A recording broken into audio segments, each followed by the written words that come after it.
On behalf of the Constitutional Conduct Group and the Group on Federalism and Elections, it is indeed a great pleasure to invite and welcome all of you to this morning's session. We will be discussing issues relating to citizenship. We will have a longish session in the morning with question answers. We will start as soon as we settle down. The morning session will also start with a welcome address by our mentor and senior CCG member, Mr. Mukharji. So I would like to invite, without further ado, on the dais, Justice Madan Lokur, who's the chair of this session, the moderator, Mr. Ashok Sharma, and then the distinguished panelists, Dr. Niraja, Jayal, Anjali Bhardwaj, Shri Gopal Pillai, Ashok, Lavasa.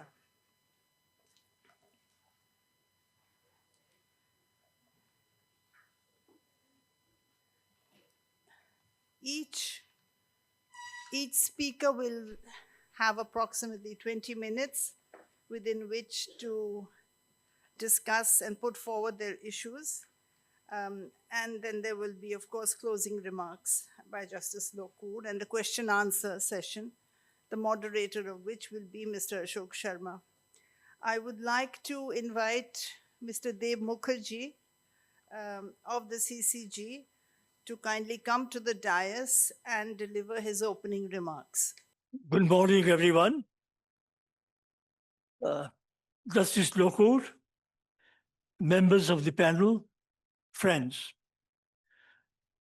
On behalf of the Constitutional Conduct Group and the Group on Elections and Federalism, it is my pleasure and privilege to welcome you to today's conclave on these two critical issues of the day.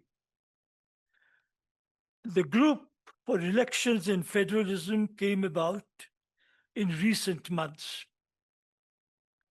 Citizens with conscience and concern for their country were worried about the direction in which India was being led. Judges, lawyers, activists, poets, former civil servants, authors, doctors, people of multiple persuasions came together.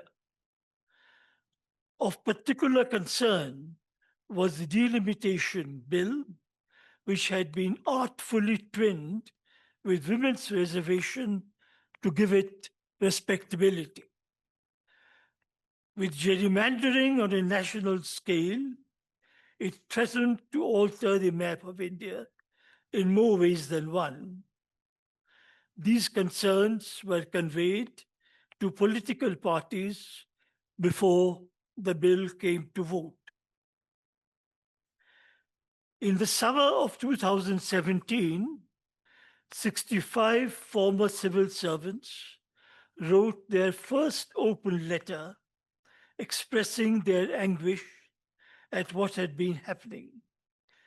At the time, the main focus of the Constitutional Conduct Group, or CCG, was on the attacks on minorities. Let me quote briefly from our letter of June 10th, 2017. A sense of deep disquiet at what has been happening in India has prompted us to write this open letter to chronicle our reservations and misgivings about recent developments in the body politic. It appears there is a growing climate of religious intolerance directed primarily at Muslims. We gave examples of the murder of Akhlaq and Pehlu Khan, 15-year-old Junaid Khan returning home from Eid shopping was to be killed a few days later. None of the accused have been convicted. The letter also raised concerns about vigilantism across the country, including in universities. We said disagreement and dissent are considered seditious and anti-national. Such attitudes have a chilling impact on free speech and thought. What we said 9 years ago, ladies and gentlemen, has continued to remain valid until today with greater impact. In the following years, several letters were addressed on the issue. There were, of course, many others of immediate or lasting concern. Environmental issues have lately gained prominence with the government's feckless moves with no concern for the environment. Several conclaves on numerous subjects have been held. A major project of the CCG was the appointment of a citizens committee to look into the Northeast Delhi riots of 2020. The committee comprised experienced and eminent judges and former civil servants and were chaired by Justice Madan Lokur. Two of the members of the committee, Justice Lokur and Mr. Gopal Pillai, are with us here today. Its report, titled Uncertain Justice, found no evidence to sustain the charges of conspiracy made by the police. It said, a confluence of powerful, far-reaching voices of politicians, televised news channels, and Hindu nationalist figures emerged as drivers of the hate narrative. The committee concludes that the prevalence of hate significantly contributed to creating a climate in which a significant section of society became receptive to incitement and calls for violence against the Muslim community. After 6 years, Umar Khalid and Shajil Imam remain in prison without trial, without bail, while a FIR remains to be lodged against the minister asking for troublemakers to be shot. You will recall that the judge who asked for this to be done was removed overnight from his post. The report of the Citizens Committee and subsequent events are a stark reminder of the misuse of power by the state. For several years, the CCG remained watchful and tried to ensure that egregious wrongs were pointed out. A senior government functionary declared that civil society was the fourth frontier of war, which could be manipulated by inimical elements to subvert the nation. The government has obviously determined that the people have lost the confidence of the government. I would like to say that the obverse is true, and it is the government that has lost the confidence of the people. Some relatively recent developments are deeply disturbing. We were used to looking up to the Election Commission as an institution to be proud of. Today, it has become an object of contempt. The manner in which SIR has been pushed through to suit the interests of the ruling party is beyond belief. The special intensive revision of SIR disenfranchised millions in the recent Bengal elections, and those not included are being treated as non-citizens with regard to any facility in short. The SIR is being used in place of NRC. Then there is the new qualifier, logical inconsistency, to be determined in the exclusive wisdom of the Election Commission. One wonders if the EC itself has not become logically inconsistent. Such disenfranchisement by the SIR would serve two purposes: Muslims and inconvenient people, as we see in the case of the editor of a major newspaper in Calcutta, would bear the brunt of disenfranchisement and all hurdles to majority removed. To compound the damage, the Supreme Court has been unable to find the voice to undo the blatant mischief. From the pillar upholding citizens' rights and the Constitution, this is deeply disappointing, but perhaps not surprising, given views on people seeking justice as cockroaches or those wanting a clean environment as parasites. The proposal for one nation, one election is the not so thin end of the wedge to ensure the lasting supremacy of the center and the gradual diminishing of the state. There is already talk of 100 states in the future.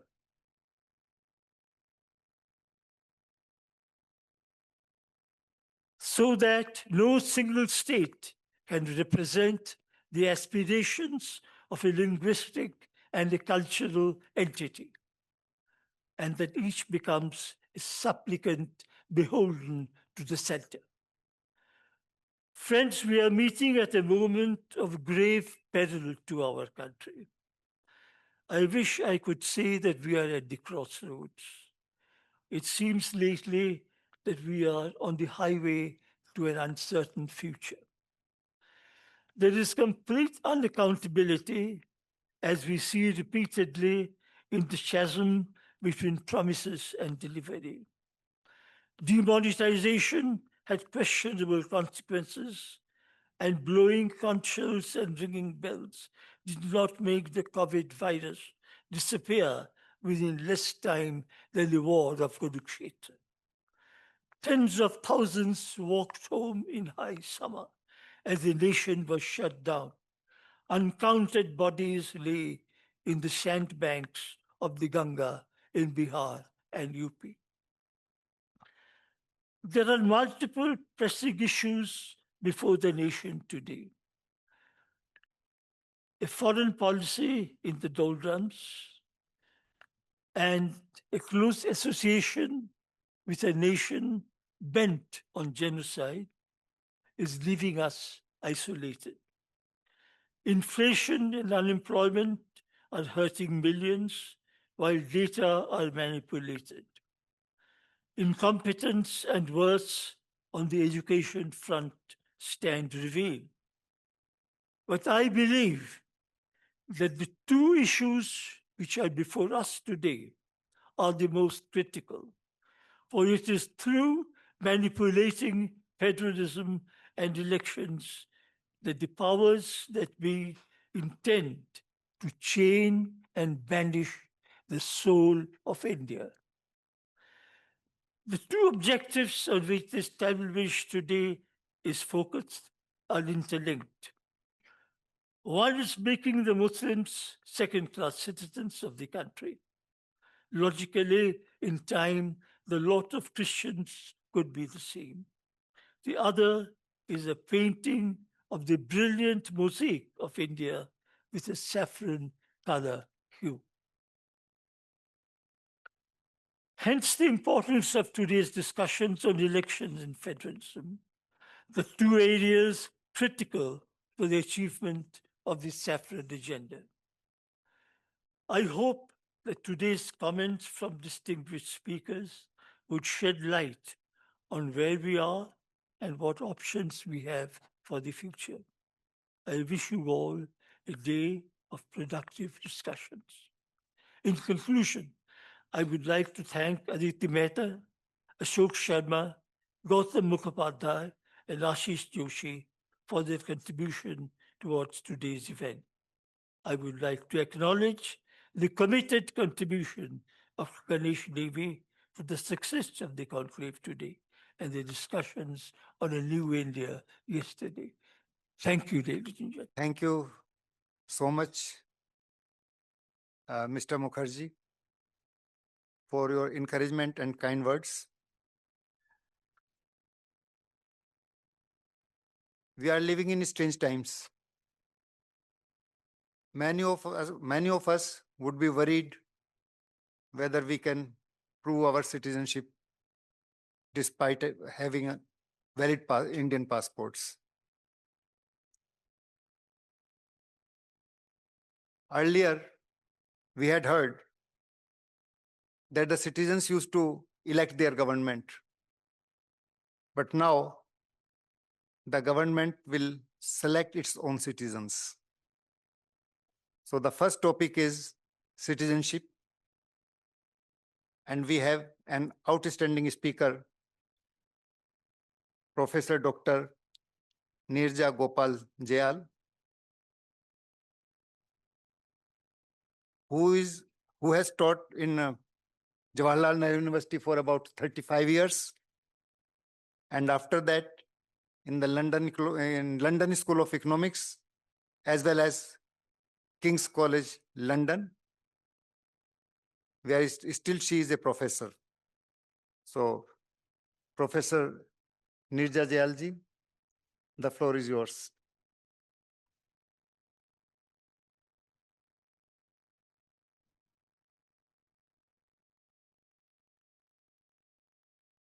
Okay, thank you.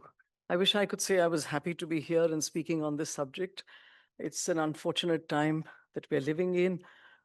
The one thing that I am very happy about is that we have a large number of young people in the audience, because all of these ideas that we are discussing today are going to be more important for your generation. तो आप सबका स्वागत है और आपका यहाँ होना बहुत बहुत जरूरी है.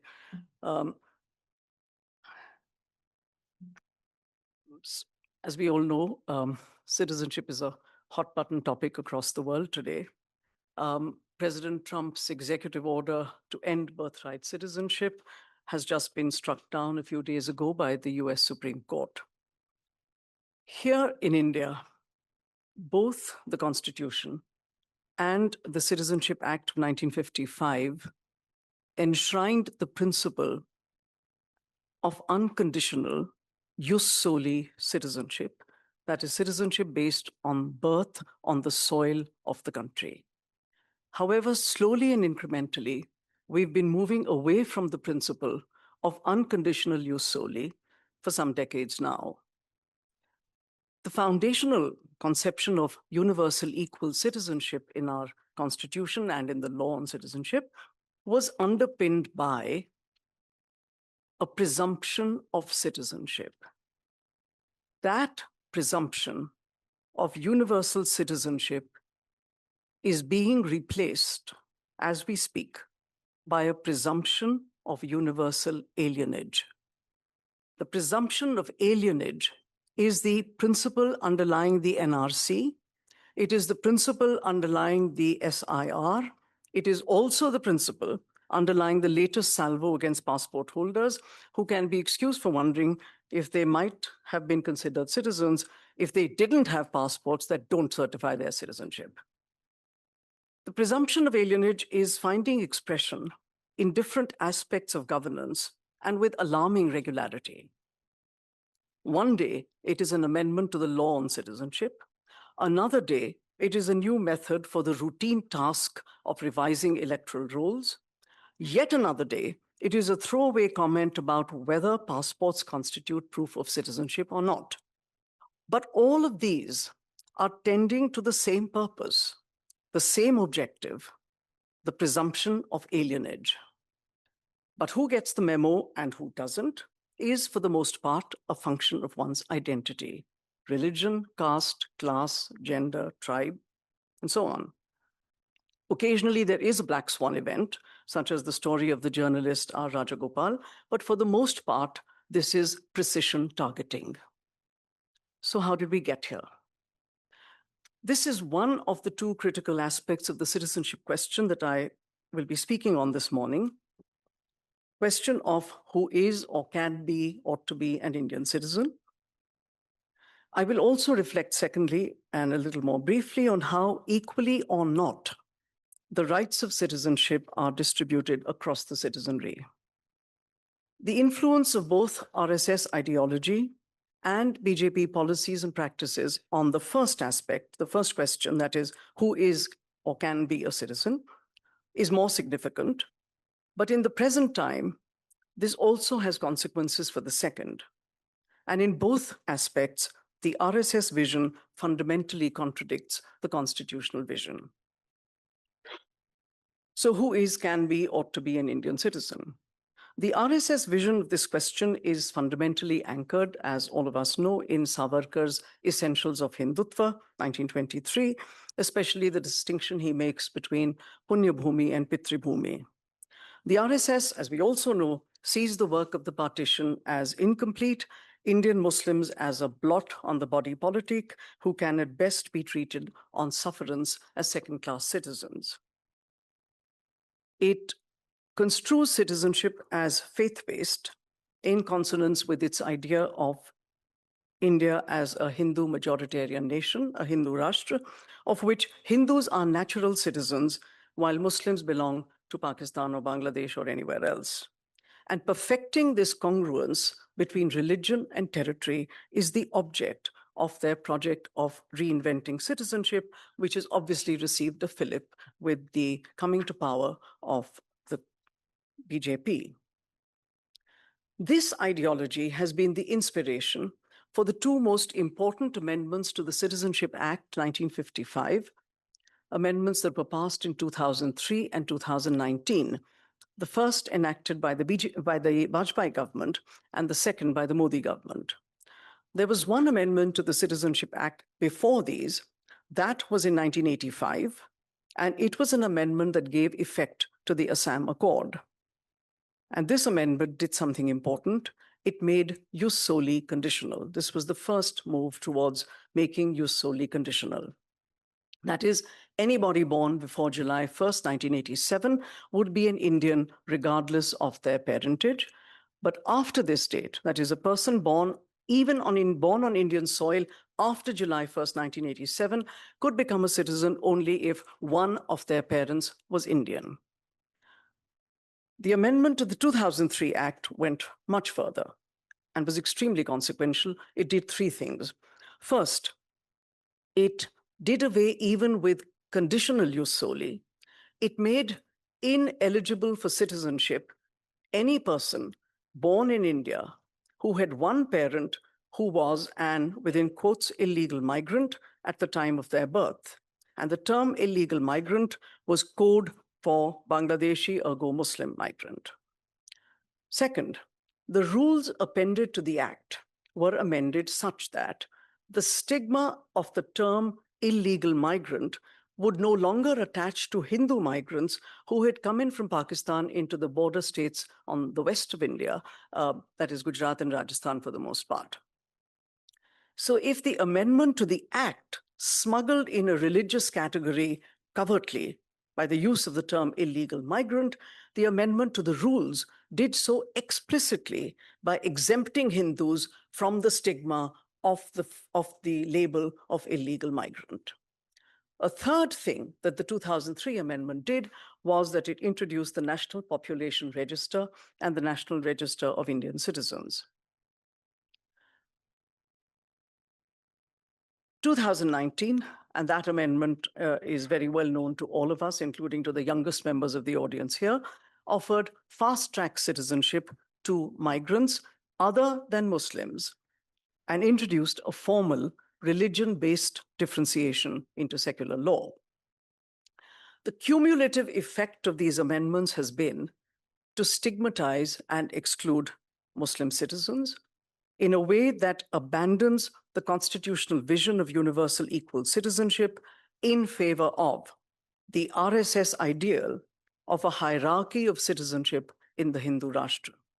In this way, the history of citizenship law shows a gradual move from unconditional jus soli, from the time of the adoption of the Constitution through to the Citizenship Act and beyond, to conditional jus soli, to what we are now in, which is more or less, jus sanguinis and accretion over time. The question of citizenship is now yoked to the service of a majoritarian agenda approximating Savarkar's dream. So if we are to envision the possibility, which is what we are here to envision, as Professor Devi has got us all together to talk about this in a futuristic sense, if we are to envision the possibility of more propitious circumstances, how might we think about the reconstruction of citizenship? So here's a wish list. It could be considered a fantasy, it could be considered delusion, but for whatever it's worth. India should, in my view at any rate, once again affirm and restore the principle of unconditional jus soli in the original pre-amendment version of the Citizenship Act of 1955. This would require the repeal of amendments, especially those of 2003 and 2019. Undoing 2003 may be tough because it is already part of a complex legal, judicial, administrative web that includes the Assam NRC and the foreigners' tribunals. Lawyers, and I'm not a lawyer, lawyers would need to weigh in on how and to what extent this can be undone, perhaps using a legislative instrument akin to the one that was used last December for some other legislations called the Repealing and Amending Act of 2025. NCR and NPR should definitely be scrapped, as should the SIR, which has become a proxy for these. The Supreme Court has yet to pronounce on the legality of the CAA 2019, but this amendment should be repealed. And the nomenclature of illegal migrants needs to be changed in the language of the Citizenship Act and in the rules. There's an insidious distinction which must be gotten rid of, the distinction between illegal migrants, code for Muslims, and refugees, code for Hindus. This must go. Let me turn now to the second aspect of citizenship that I mentioned, namely the distribution of the rights of citizenship. Who is included, who is excluded? Paternalism is a core element of the public philosophy of the ruling party and its mothership, the RSS. It is expressed in its political discourse, in policies emphasizing citizens' duties rather than rights, from the highest levels of government and, in fact, the highest levels of the judiciary as well.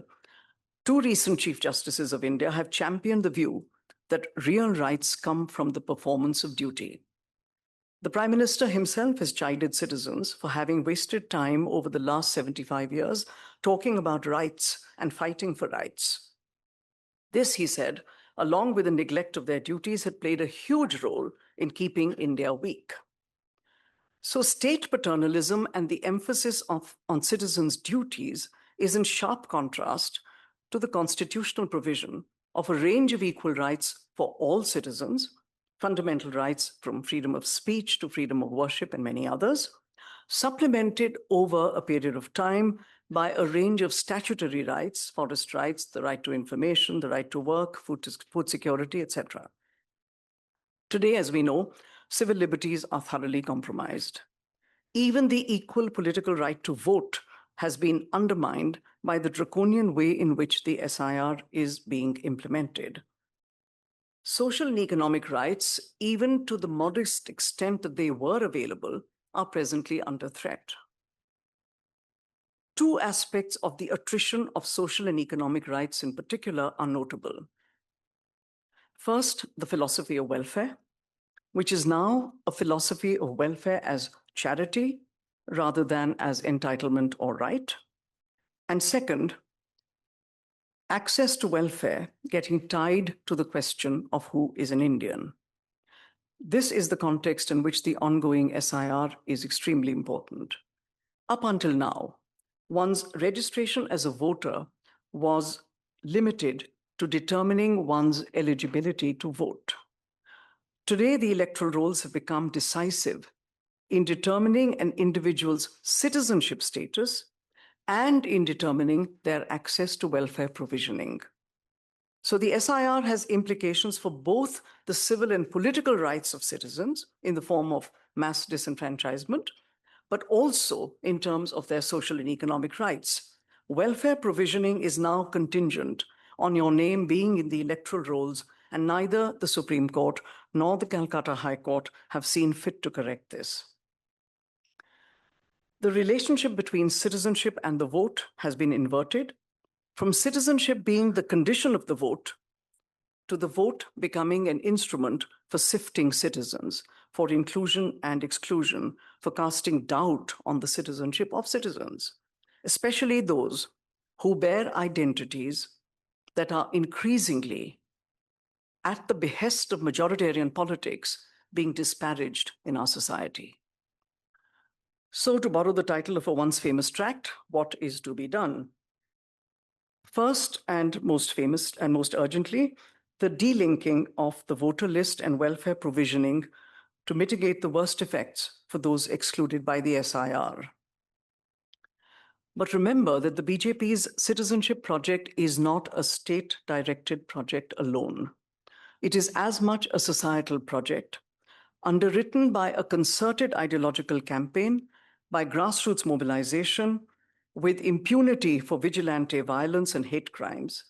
So the redress, as we think about it, cannot be directed only or exclusively at institutions, laws, and policies. It must also involve civil society. The toxicity that has been systematically made to penetrate society is outside the domains, somewhat outside the domains of institutions, laws, and policies. The revival of civil society is imperative for addressing it. And the tasks before civil society are formidable.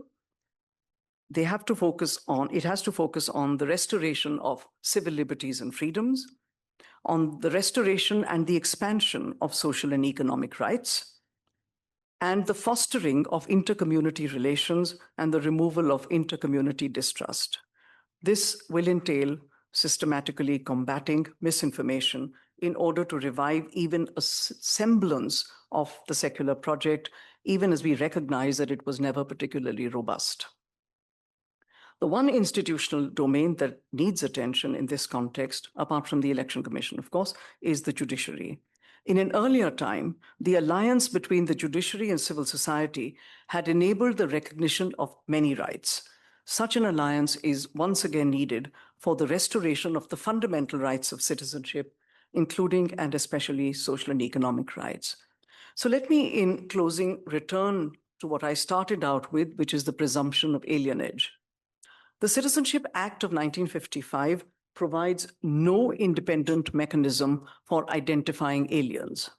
If someone is suspected of not being a citizen, it is the state that has to prove the allegation. The onus of proof lies on the state. The burden of proving that someone is not a citizen lies on the state. This is in contrast to a colonial law, which we don't seem to be talking about, and which is not clearly undergoing decolonization anytime soon. This is the Foreigners Act of 1946, which places the burden of proof on the individual charged with being a foreigner. This is also the case with the NRC, which effectively places an entire population under suspicion of alienage. There's another similarity between the Foreigners Act, the NPR, and the SIR. Under the Foreigners Act, anyone who has reason to believe that a foreigner has entered India without valid documents or is staying beyond the authorized period of stay is duty-bound to inform the nearest police station within 24 hours. In the National Population Register, any individual can report their neighbor as a foreigner, and the neighbor then becomes a doubtful person, a D. The SIR takes this to another level altogether. Anyone from the same assembly constituency can submit any number of objections to the voter status of any number of people. And this provision can and has encouraged vigilantism. From Madhya Pradesh to Bihar, the targets of vigilantism have been overwhelmingly Muslim voters. So before we can think about reconstruction, Professor Devi, with respect, we may need to think about deconstruction, not in the sense in which literary theory and cultural studies use the term, but in the sense of undoing the damage that has been done. This implies not just staccato recognition of the multiple and discrete ways in which constitutional democracy is being undermined on a daily basis, but in making the connections between what appear to be unrelated issues, but are actually not. The question of citizenship is one such issue. Apparently innocuous developments are occurring in different, ostensibly distinct domains, but they are all converging on a common purpose: to make Muslims into de jure second-class citizens. Their de facto second-class citizenship has already been achieved through the normalization of discrimination, everyday discrimination, through the emboldening of vigilante violence, through the impunity for vigilantes, and so on. The task now seems to be to render India's largest minority as not just de facto, but also de jure second-class citizens. Thank you.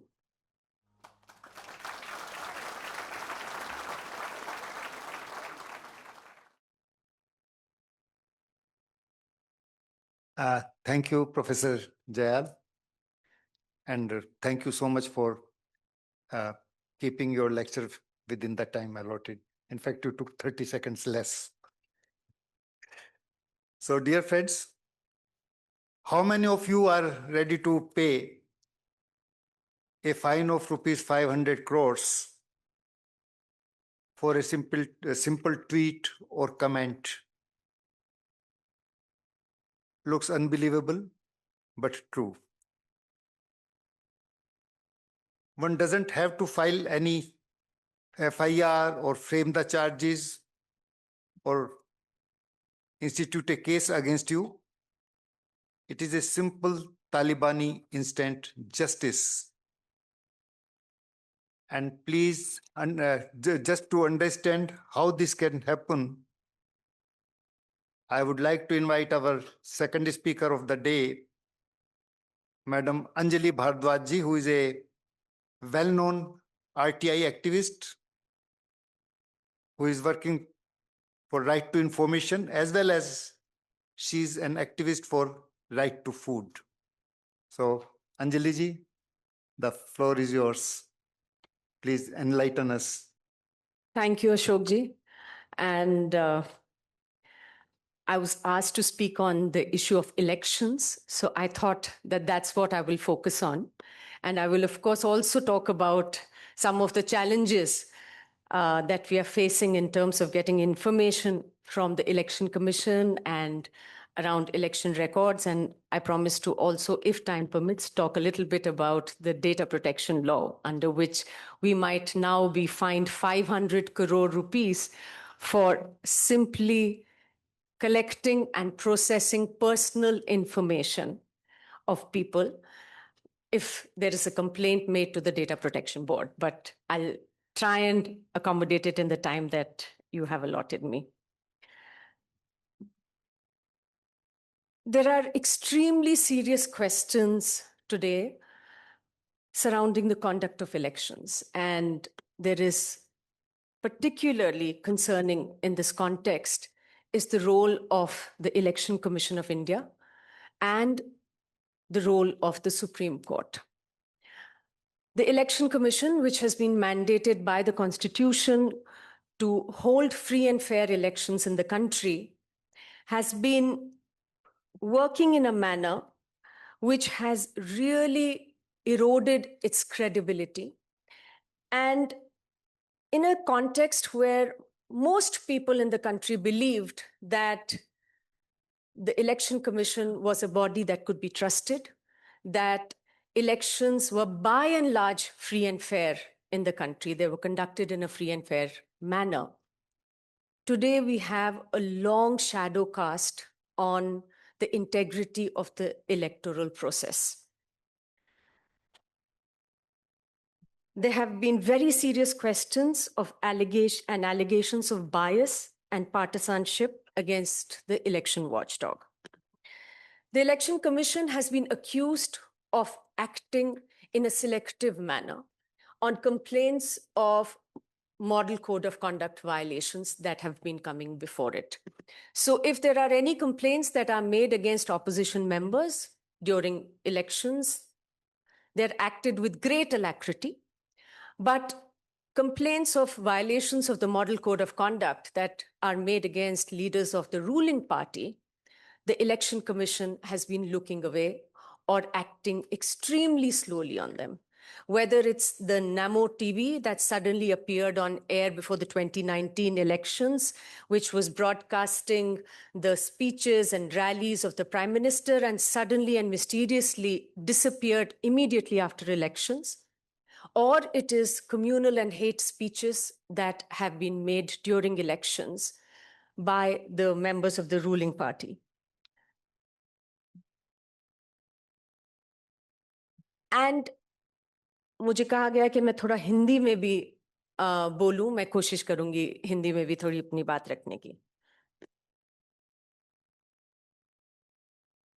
This is not something that has concerned just voters or the people of the country. We have amongst us today an election commissioner who was the sitting ex-election commissioner, who was the sitting election commissioner, who resigned eventually because he was flagging some of these issues within the commission, and his dissent notes were not even being taken on record. He had to eventually resign. He, of course, said that I'm not going to attend the meetings of the Election Commission, but because nothing was done about it, he eventually was forced to resign. There are also very, very serious questions about the lack of transparency in the functioning of the Election Commission and the absolute unwillingness of the Election Commission to be accountable to the people of the country. Election commission एक constitutional body है. हमारी अपेक्षा यही रहती है कि election commission हमेशा इस तरीके से काम करें कि वो लोगों की तरफ जवाब दे. लेकिन लगातार ये देखने को मिल रहा है कि इलेक्शन कमीशन ना तो ट्रांसपेरेंट तरीके से काम कर रहे हैं, पारदर्शी तरीके से काम कर रहे हैं, और ना ही लोगों के प्रति जवाबदेह हो रहे हैं.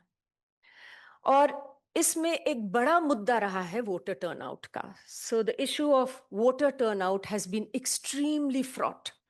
We've seen how consistently after elections are held, the day of polling, at the end of the day of polling, the figures of voter turnout that are put out, and eventually the final voter turnout that is put out by the Election Commission, there is a huge, inexplicable increase. Now, this increase was limited to about 8% or so when questions started being raised.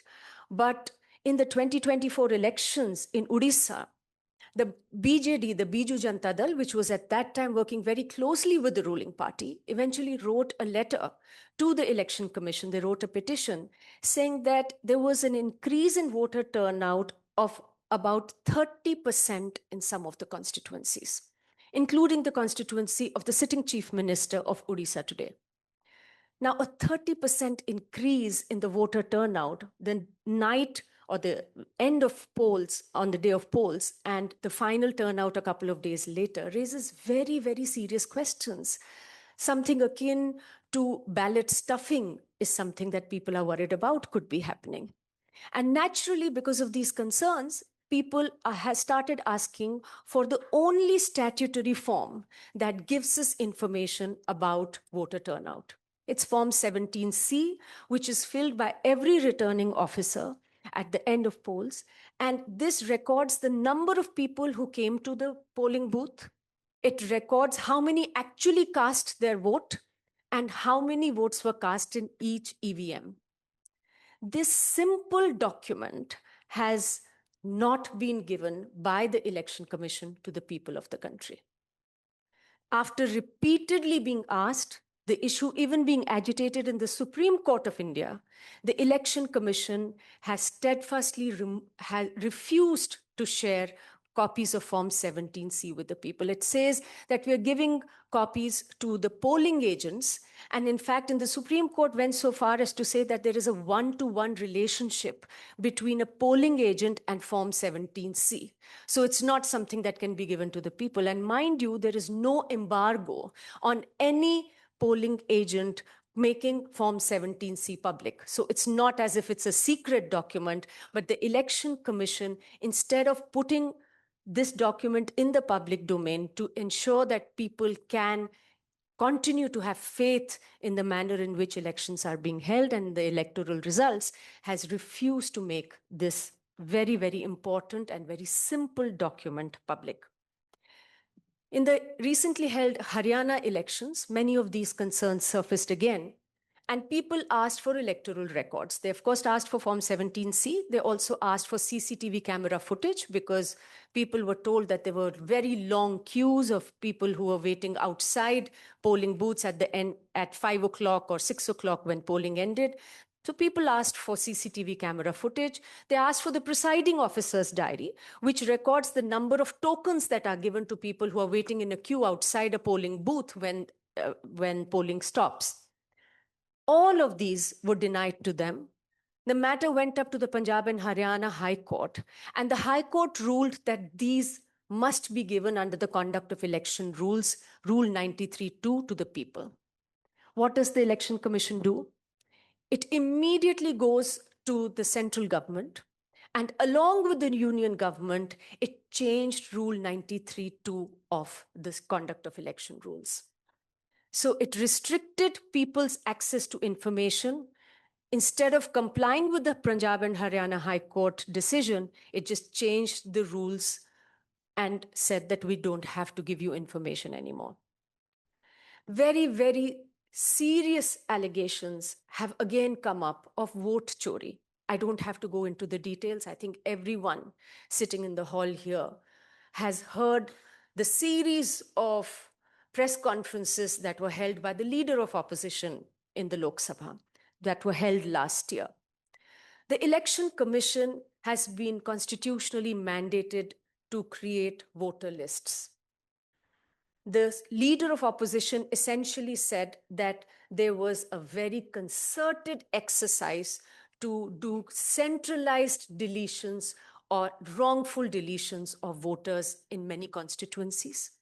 He said that there were fake voters that were infused systematically into the voter lists. He went to the extent of saying that Haryana elections were completely stolen. So he said 25 lakh fake voters were found by the Congress party on the Haryana voter lists, and there were hundreds of people residing on the same at the same residence. There were, fake voters, duplicate voters that were there.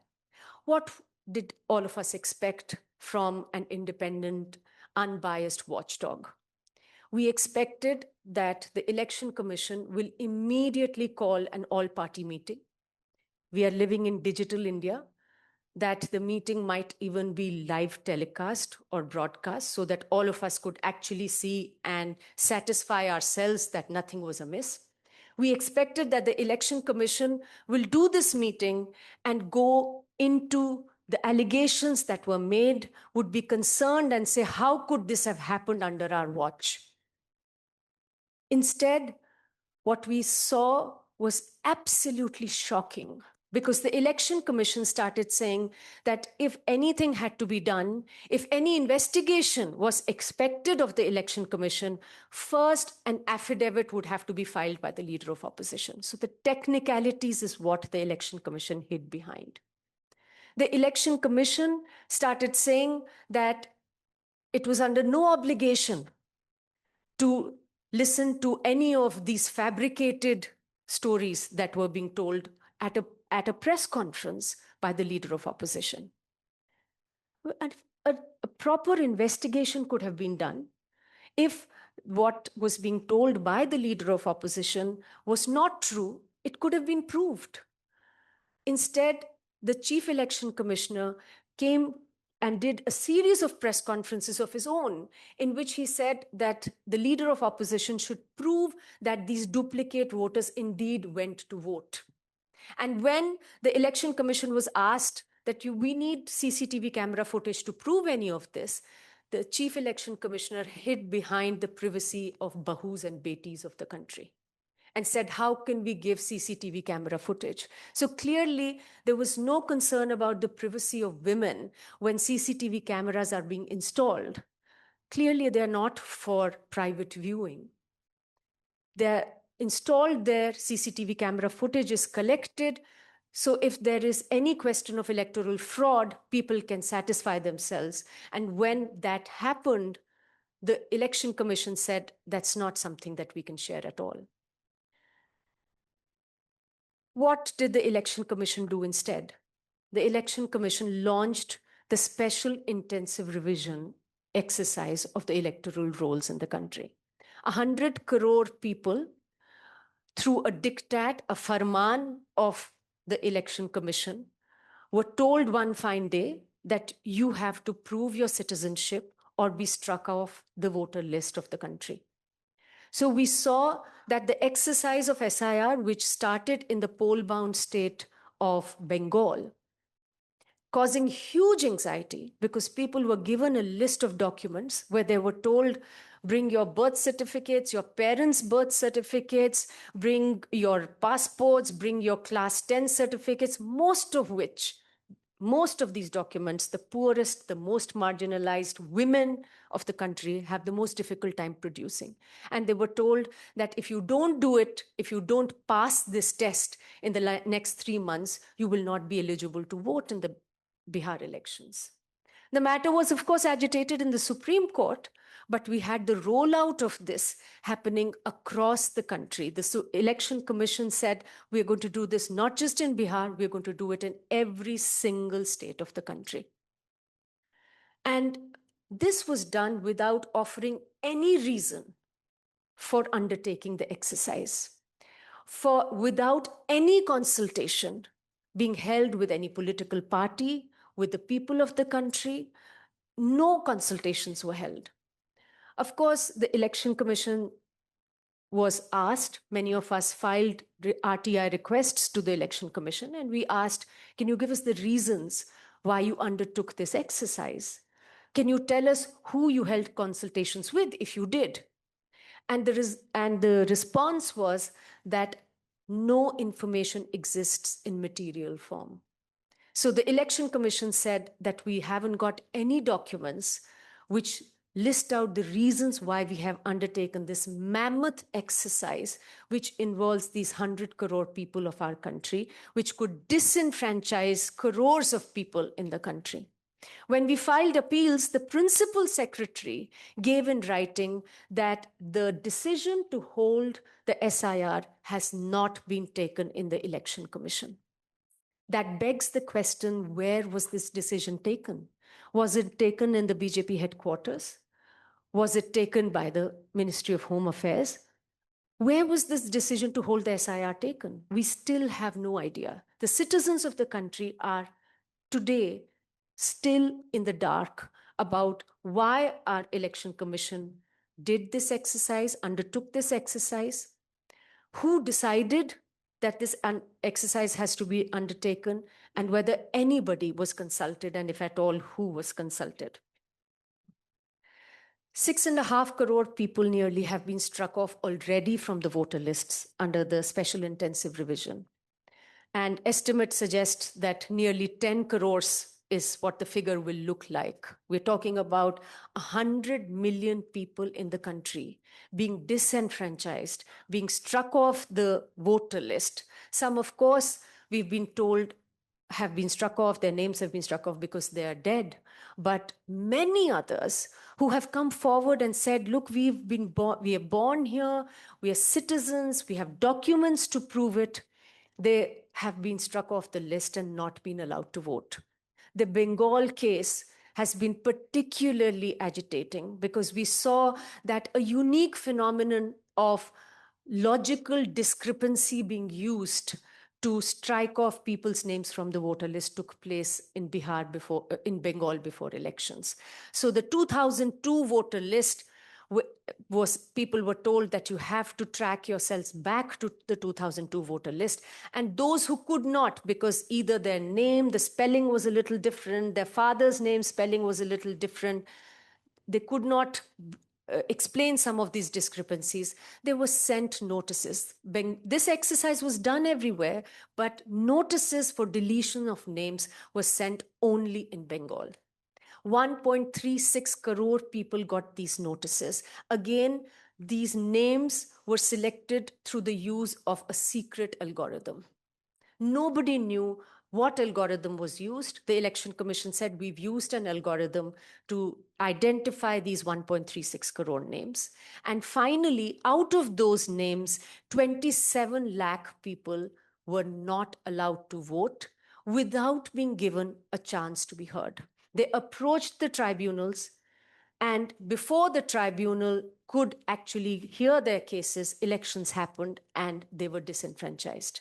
So these are people who have documents. They have passports, they have Aadhaar cards, they have ration cards, they have all sorts of documents, but have been disenfranchised because a secret algorithm flagged their name. The Election Commission decided that they cannot vote in these elections.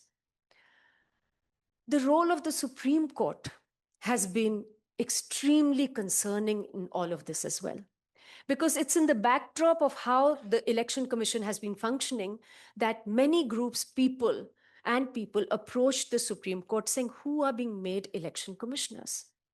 The whole question of the selection of election commissioners was agitated.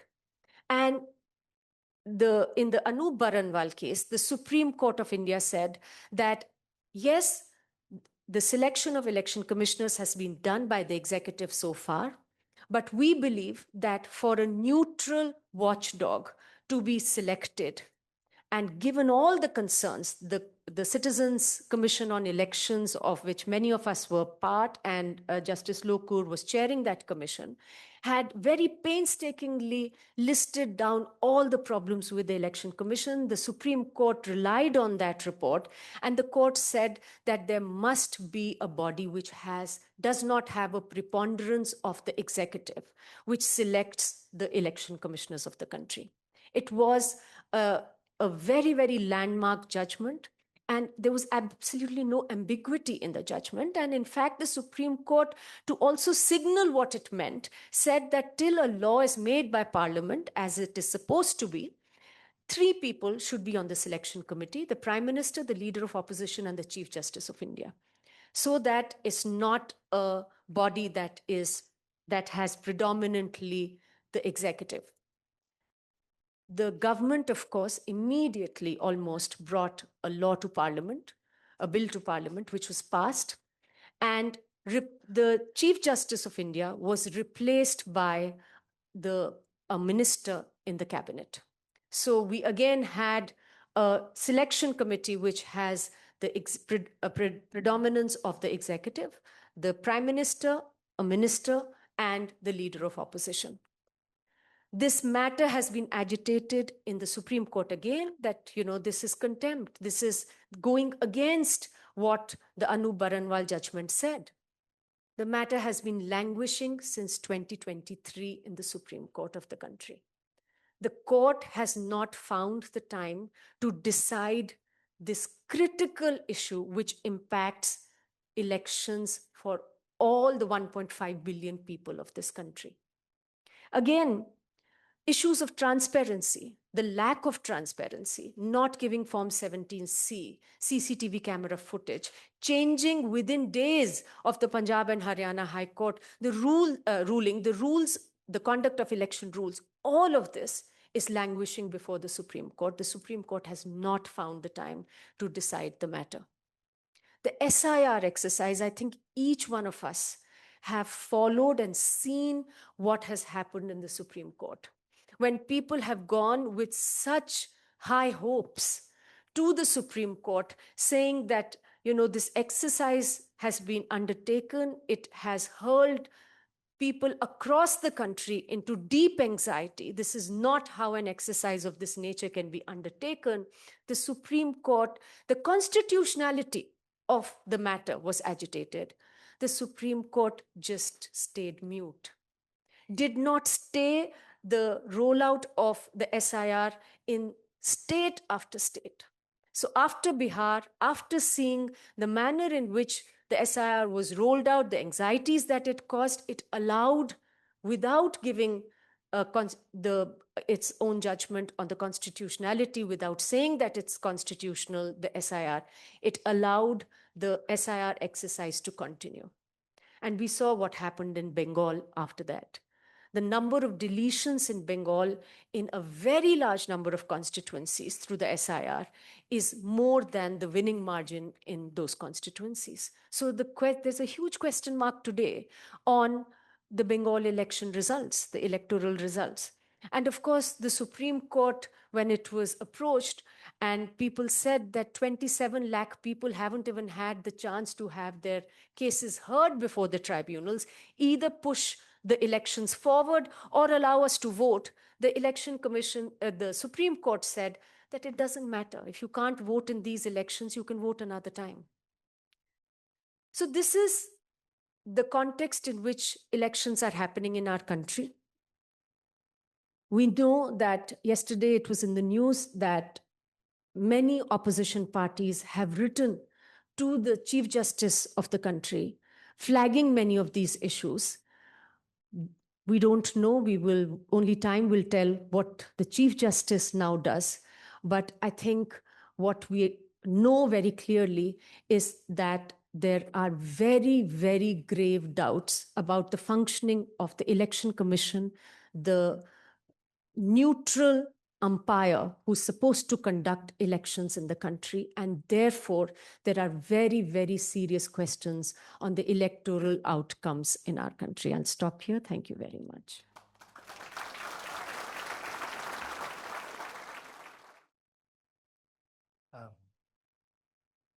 Thank you, Anjali ji.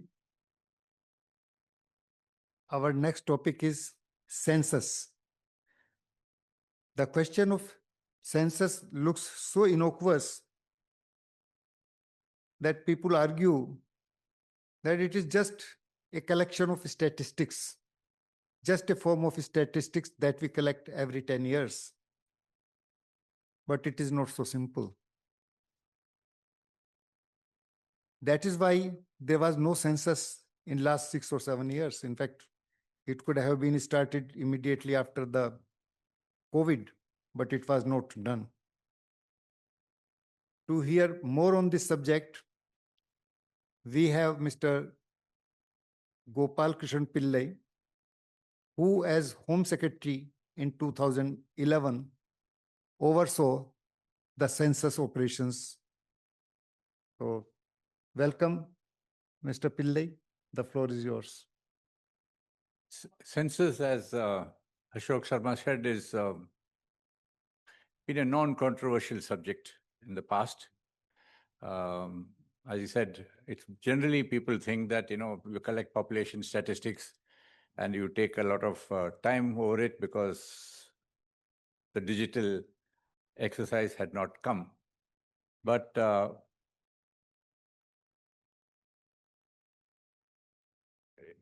if you see the data which comes out of the census, and I thought I'll just give you just a couple of things to whet your appetite. When the 2011 census data came out, it showed that apart from 1.21 billion population, people of India spoke, there were 121 languages which had more than 10,000 speakers. There was only 7% of the population were trilingual, in spite of having a 3-language policy for so many years. There were 19,500 mother tongues being spoken in India. I just thought I'd tell you because somebody says, make mother tongue the medium of instruction in education and so on, but there are 19,500 different mother tongues.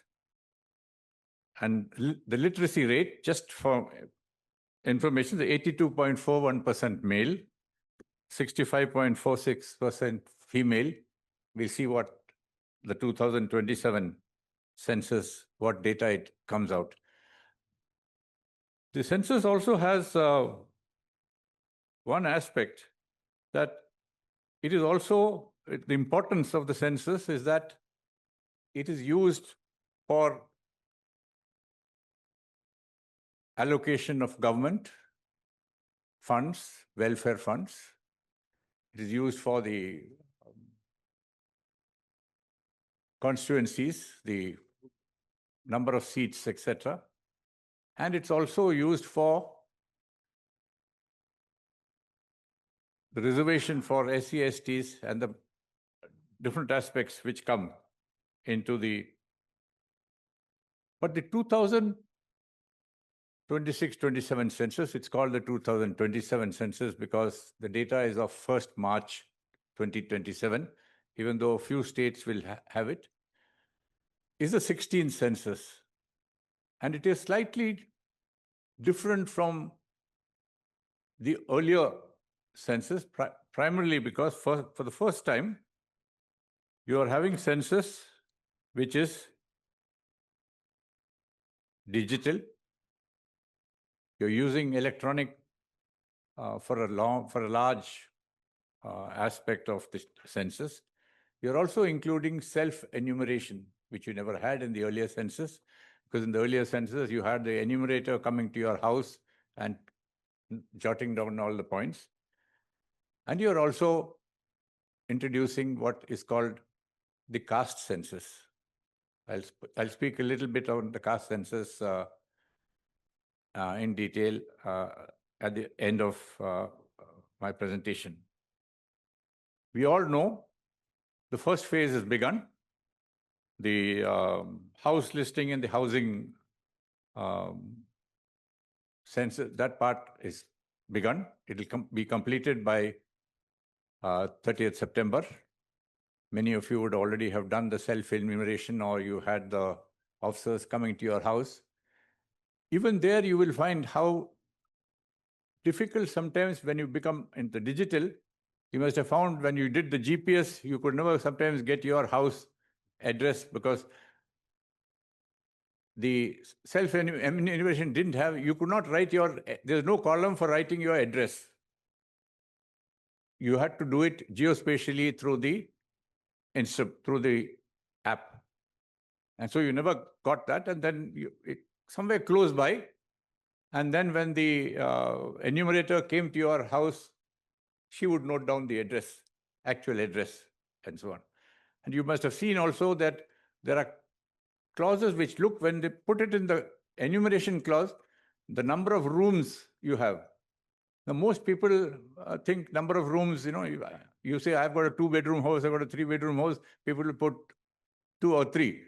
And when the enumerator came and she said, no, I don't want 3 bedrooms, I want all the rooms, including the study room, the dining room, if you have any other rooms, etc., that's the total number of rooms which she wanted. And I can tell you that the other people I know who said that when the enumerator came to their room, they didn't say anything. You got a 2-bedroom house, she wrote 2 and went away. So you will still have that gap because of the lack of training of the enumerator and the lack of consistency in terms of how they do it.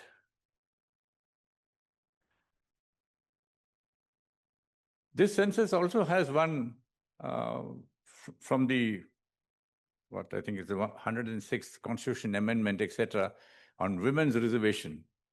One of the provisions of that is that women's reservation will come into effect first census after that Constitution Amendment is passed. So when this census is completed and the data becomes available, the government can then move forward both the delimitation as well as the reservation of seats for women and the whole issue of the total number of Lok Sabha seats, etc.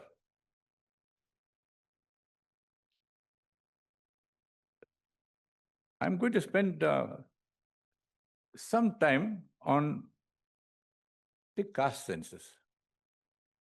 Because even though census is a subject in the union list, in the 7th schedule, you've seen, like Bihar, Karnataka and all, they've had so-called caste census.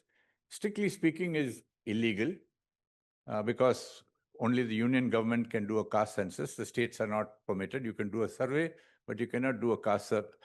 But again, political reasons, in the case Bihar, the central government first put out an affidavit saying that Bihar's caste census data cannot be disclosed because only we can do the caste census. And then because politically they thought it's against, it would react adversely, they withdrew the affidavit and allowed the caste census to be done. Now, what we have seen when the caste census is going to be done, you're going to have a whole series of what shall I say, complications in the caste census. And partly it is because you have ambiguity in the meaning of caste across the country.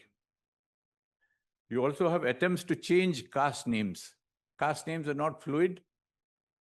Some caste name in the previous census, in the 1971 census, in 1981, those castes have changed their name. Sometimes part of Sanskritization, sometimes changes, etc. The use of multiple names for the same caste. There's migration of castes which take place across, and when they migrate, they again change their caste. You also have confusion owing to change of faith. When people get converted, either to Islam, either to Christianity, and so on, names change. And then there's phonetic resemblance. People say a particular word, that same sound doesn't apply. And then the entire Sanskritization issue of what they call as taking on identities of other castes. This is something which is happening all the time. This issue of what are the total number of castes that are there in India and so on has been debated. A lot of studies have been done, and I think one of the most authoritative is the People of India project, which has finally, after a lot of studies, anthropological research and so on, has given a complete list of caste names. We also know that almost every caste, barring a very few, have multiple names. That is also a fact. So I just wanted to give you a sample of normally traditional occupation has been the most common source of name. You have Teli for the oil presser, you have caste names which emerge from places of migration, and you have preferred names for the caste, and you have also names which are used by higher castes, which sometimes are neutral and sometimes derogatory. So the caste which is having the particular name, they don't like that particular name, but sometimes in the earlier, when the enumerator went, the enumerator didn't take what that person gave as his caste. He gave, because he was from the dominant caste, maybe he gave the name which he knew this guy actually belongs to. So you have that. So there's that complication which is there.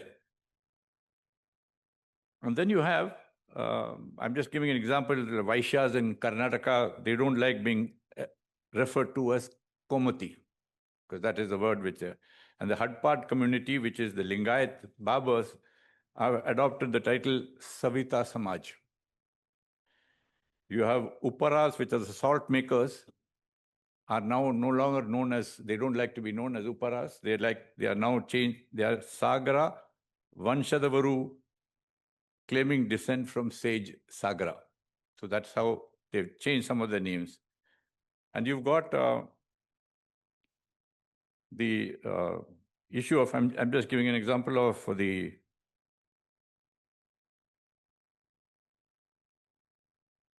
there are 55 Christian subgroups. Some of them are even they call themselves Brahmin Christians, and they have that issue. So again, whether they are really subcastes, whether they are OBCs, and so on. I'm just giving you an example. The Maratha soldiers which passed through and settled down in the Dakshin Kannada district, they are known as Marathi. The Maratha soldiers, they are known as Marathi, they are a scheduled tribe. Other Marathi-speaking castes like Darji, Chippi, Shippi, and Namdar are not in the ST but as OBC. You also have Gond in Uttara Kannada, often referred to as Gondaru. And about 158,243 got themselves identified and became scheduled tribes. Because they have been confused in one sense with the Gonds tribe of Chhattisgarh who speak Gondi, which is a language from the central Dravidian area. So you can see this mix of castes, names, different, etc. And what has not yet been come about, because the caste census and what castes are going to be, what names are going to be identified, some castes and their subcastes. You remember when the Bihar election took place, you must have seen one of the ministers who was a Kushava, and he said, we had a community which was, I think it was the Dangis.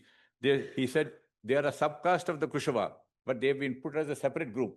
So the Kushava population came down, and it has that impact. So you're going to have that impact when the caste census is done. If you don't put these details together and have transparency and have what I call it as prior discussions at a much larger level so that you have a broad consensus. Otherwise, after the caste census is done, then you will have a lot of issues which are coming up because people will say that I gave this caste and people have put some other caste which is really not correct. And you've seen integration of castes. You remember when Lingayats, Vokaligas, etc. in Karnataka, it was a consolidation of castes. And sometimes now there have been movements within to break away from the Lingayats and say that we are the particular subcaste we still want to be. We don't want to be called Lingayats. We want to be called as this particular caste because they feel they get some benefits being either OBC or extreme OBC and so on and so forth. So again, that fissiparous tendency is also being seen. And it's a political call which the government will take when the final list is done. And that is why it is so essential that there's a public debate open within the entire country before this is done. That exercise, I am told, is underway in the Census Department, in the Ministry of Home Affairs, but very little of it is still available to the general public. So my only suggestion would be that before you finalize the list of castes and the subcastes, if you are making that differentiation, you will have to then have that public discussion and that debate in public, which will come.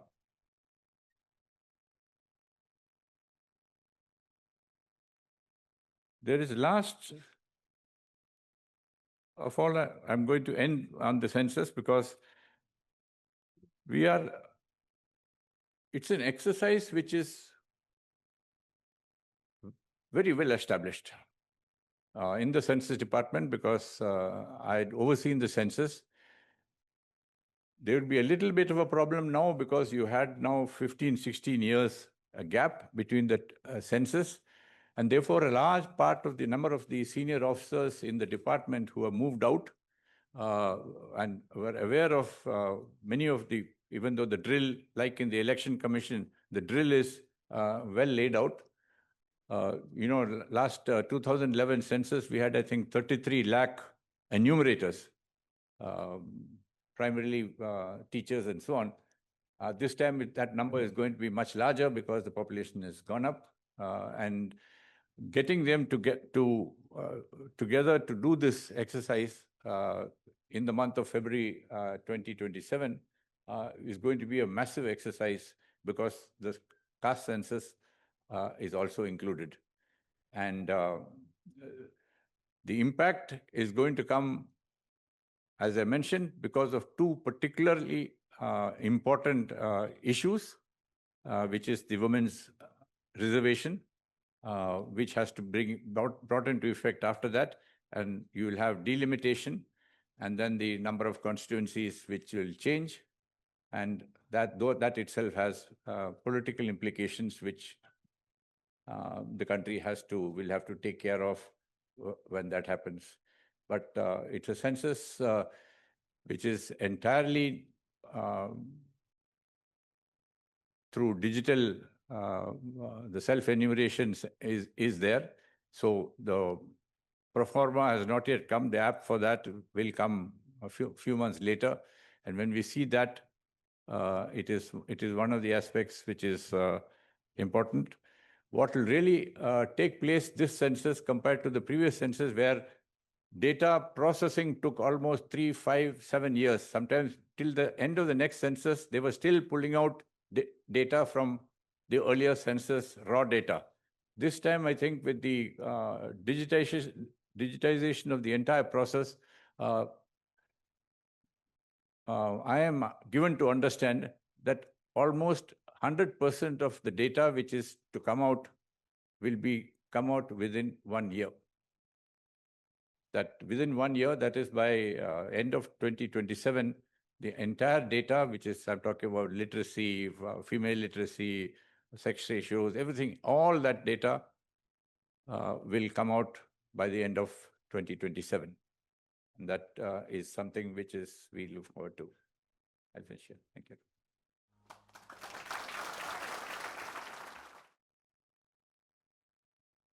Thank you so much, sir, for your very informative and illuminating talk. In fact, most of us did not know so many aspects of census.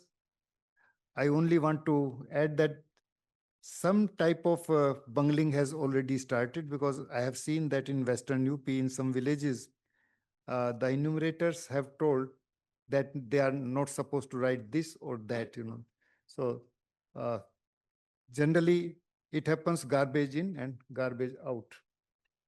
So the activists and I think civil society organizations have to ensure that enumeration is done properly and factually. Now we are discussing elections, and the main factor in elections is the Election Commission. And we have a former election commissioner in this panel, Mr. Ashok Lavasa, who will speak on citizenship and elections. So, Mr. Lavasa. Thank you very much. I don't know if it is by design or a happy coincidence that today is 4th July and 1776 Declaration of Independence. And as Pratap Bhanu Mehta wrote this morning, that whether America survives or not, but the spirit of the declaration will survive. And what is the spirit of the declaration? The spirit is, it basically recognizes the life, the right to life, the right to liberty, and the pursuit of happiness. So these were considered to be unalienable rights. But I think in the present times, most of us in India are busy in the pursuit of evidence, proof. और यहाँ पर इतने सारे youngsters बैठे हैं, तो pursuit of proof के बारे में जब मैं सोचता हूँ, तो I am reminded of a movie which was released in 1974 probably. The name of the movie was Avishkar, Basu Bhattacharya. तो उसके अंदर एक बड़ा इंटरेस्टिंग सीन है. Rajesh Khanna, who is an artist, he wants to marry this lady, Sharmila Tagore. Her name is Mansi. She belongs to a very wealthy family. So he goes to her father to ask for his permission. Obviously, the father is very upset. And he says, तुम क्यों मानसी से शादी करना चाहते हो? मैं मानसी से प्यार करता हूं. तुम्हारे पास क्या सबूत है कि तुम मुझसे प्यार कर? तो राजेश खन्ना सेज, वैसे बाय द वे हम दोनों प्यार करते हैं, बीच में रोकने वाले आप कौन होते हैं? ही सेज, मैं मानसी का पिता होता हूं नहीं, हूं. तो राजेश खन्ना उनको कहता है, आपके पास क्या सबूत है कि आप उनके पिता हैं? तो I don't know whether when the constitution was adopted and implemented and when it was framed, whether the constitution makers thought of a day when so casually the issue of citizenship would be reopened. And it will become a source of immense anxiety to the citizens.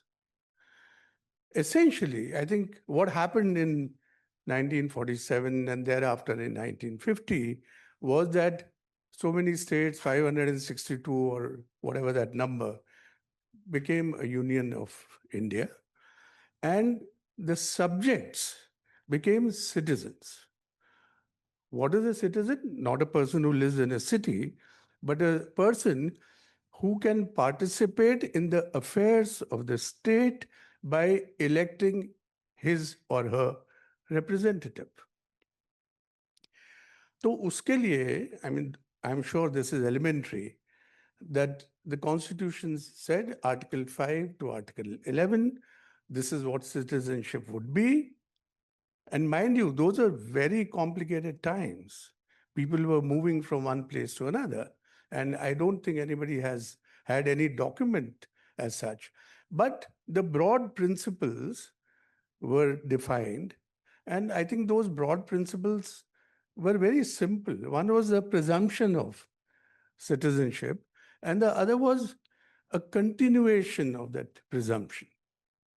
Now, of course, in the latest judgment, which was delivered on 27th of May by the Supreme Court, again, irony, that's the death anniversary of Jawaharlal Nehru. It says this is a rebuttable presumption. The Supreme Court in its judgment said that this is a rebuttable presumption. If your name is included in the electoral roll because you are a citizen of India, that presumption that you are eligible, that can be rebutted. Anyway, we'll come to that later. So these were two very elementary principles which were enshrined in the Constitution. But I think they did one more very remarkable thing.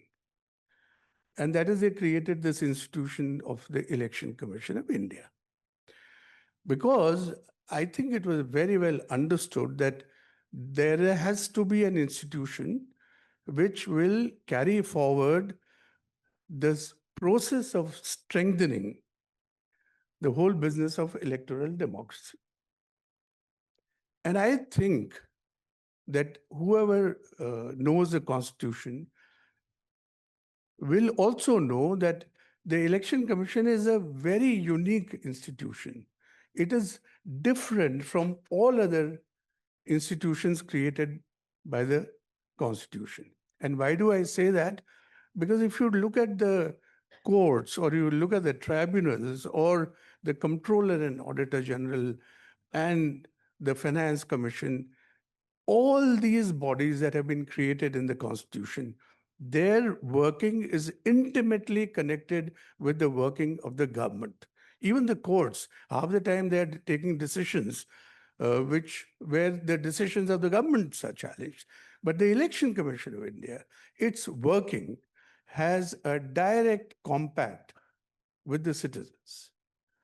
It is supposed to perform only two simple tasks.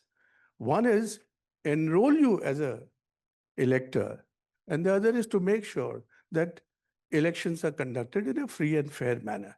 These are the two simple things.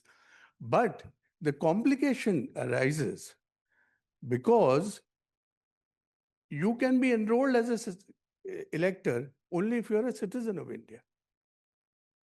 So the Election Commission was given the responsibility of creating an electoral roll of people who qualified as per Article 326. That is the only article which says who is eligible to be an elector. Now, does it mean that in the last 75 years, Election Commission has been enrolling people without ascertaining that they are citizens of India? Clearly not. In fact, if you look at the first electoral roll, which was created in 1950, the interesting thing about that electoral roll is that it was created even when the census figures of 1951 were not available. 1941 census figures were available. But then 41 was a different context. And 1951 elections were to be conducted, 1951 eventually, they got conducted. In that environment, the Election Commission went about creating an electoral roll. And the interesting part, which is captured in the report prepared by the Election Commission of India on the first elections, is that the first electoral roll had something like 17.30 crore voters, electors, who were enrolled. Now, when it was compared with the census data, which was subsequently released, the difference between the cohort 21 and above, as per census data, I think the number was 18.02 crore. And here this machinery had successfully enrolled 17.30 crore people.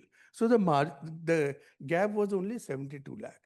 What I am saying is that in the absence of documents, the Election Commission, through its machinery, was able to enroll maximum number of people if you go by the EP ratio.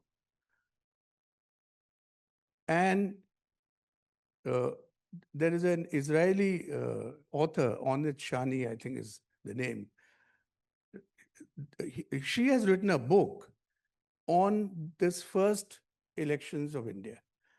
And she's used a very interesting expression that how the election machinery was able to be so inclusive was because of democratic imagination. Now, what that meant was, and she's given an example of people living so-called encroachers in Bombay who were encroaching on common municipal land. They had no proof of anything, and yet they were enrolled as electors. So the point I'm trying to drive home is that there was always a presumption of citizenship attached to whoever is around. And the identification of non-citizen was an exception. Even if you look at the form, even today if you look at the Form 6, for a first-time voter, he only makes a declaration that I'm a citizen of India. The evidence that he gives is of his date of birth, of his identity, and his proof of residence.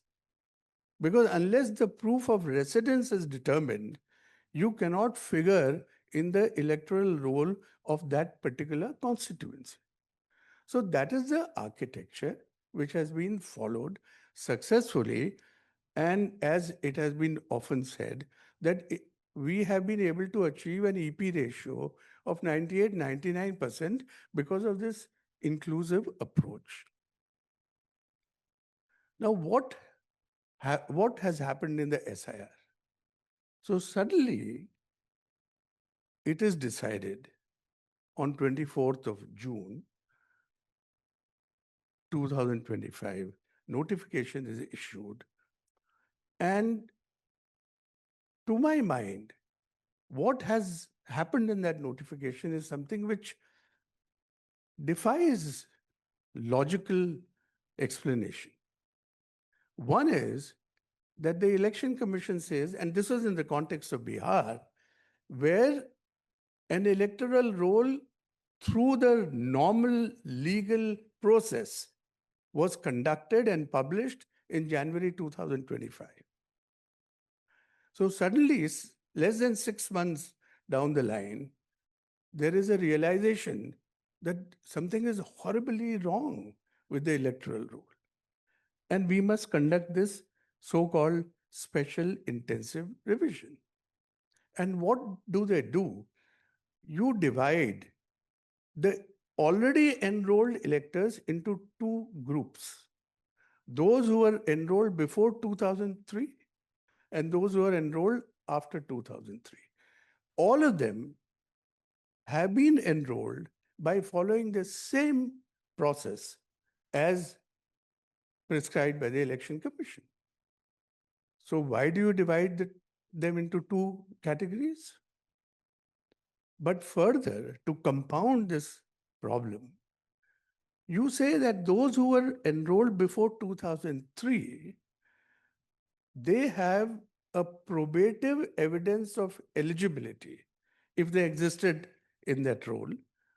This is okay. I mean, to have a probative evidence of eligibility is all right. But then there is a presumption of citizenship. This is an expression used in the notification. So to my mind, and to the best of my limited knowledge and understanding, while conducting any kind of revision as provided in the Representation of People Act or in the registration rules, Election Commission has never used the expression of citizenship while conducting revision. Although there is a provision in law that non-citizens can be excluded.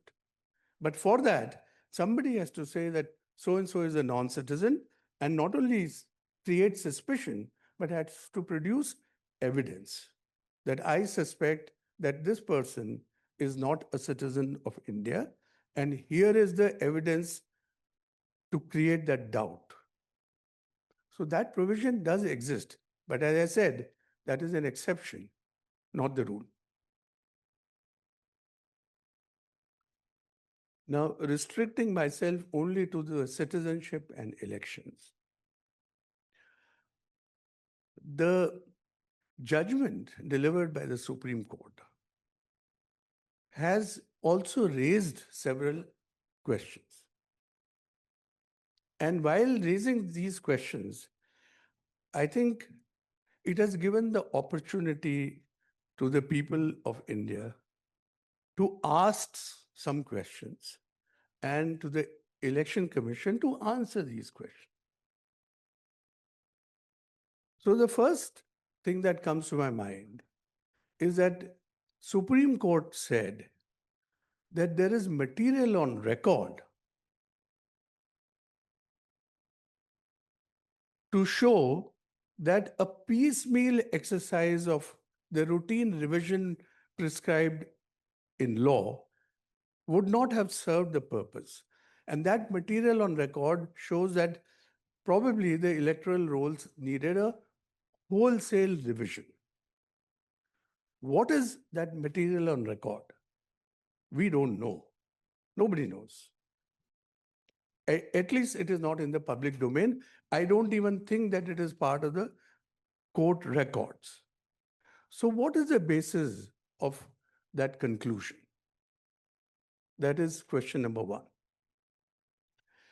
The other is that even if we accept that the purpose behind the SIR were the purpose which were declared by the Election Commission in that notification of 24th June. And what are those purposes? A, they said we will ensure that no ineligible person is retained in the electoral roll. It's a fair purpose. Nobody can quarrel with that. And they also said that we want to purify the rolls. So let us now subject the outcome of the SIR to these two purposes and ask for evidence to show that the outcome of this exercise indeed fulfills the purpose.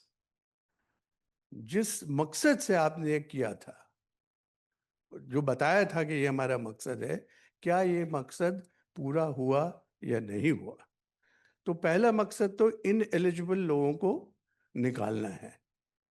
और जैसा मैंने बताया, इनएलिजिबिलिटी की परिभाषा केवल article 326 में दी गई है। और आर्टिकल 326 में ये कहा है कि आपकी उम्र, आप भारत के नागरिक होने चाहिए। फिर कहा है कि आपकी उम्र 18 साल होनी चाहिए। फिर ये कहा है कि आप की दिमागी हालत दुरुस्त होनी चाहिए, हालांकि इसका कोई प्रमाण नहीं होता कभी। और चौथा ये कहा है कि you should not have been disqualified under any law. So now, इस पैमाने पर कितने लोगों को हटाया गया इलेक्टोरल रोल से? बिकॉज इनएलिजिबिलिटी तो यही है, और तो है नहीं। There is no data available in the public domain to show how many people have been deleted because they were ineligible. Yes, there is data to show that people were deleted because they had shifted from one place to another. That doesn't make you ineligible. It only means that you should be registered somewhere else. And if you're dead, you're dead. You should be out. And if there is duplication, obviously you should exist only in one place. So the question is that will this data be made public? That under Article 326, so many ineligible people have been discovered and deleted. Because, mind you, in the order, Supreme Court said that within 4 weeks of such deletion, you should refer these cases to the Foreigners Tribunal. I think 4 weeks are already over after that order. So let us know how many people have been referred to the Foreigners Tribunal because they were ineligible. And the second thing, of course, is that if you say we wanted to purify the electoral roll, then please tell the people that this is the way the rolls were contaminated earlier. And because of this effort that we have made, 50 crore electors have already been covered in the 13 states and union territories. So what is the degree of purity? How do you assess the health of the electoral roll in comparison to what it was earlier? So I think this must be disclosed to the people. And further, although there are questions about the SIR itself, the exercise, the manner in which it is being conducted, but since the Supreme Court has upheld the might of the Election Commission and the right of the Election Commission to conduct the SIR, so probably it will go on. So let us at least understand if any lessons have been learned from the previous exercise and whether there are any improvements which Election Commission proposes to bring. Incidentally, now that Delhi and Haryana, where I live, are being subject to SIR, there is any number of people who are making calls. I had given the example in one of the interviews of a colonel of the Indian Army. He rang up and he said, my wife's name is missing. We've been married 50 years.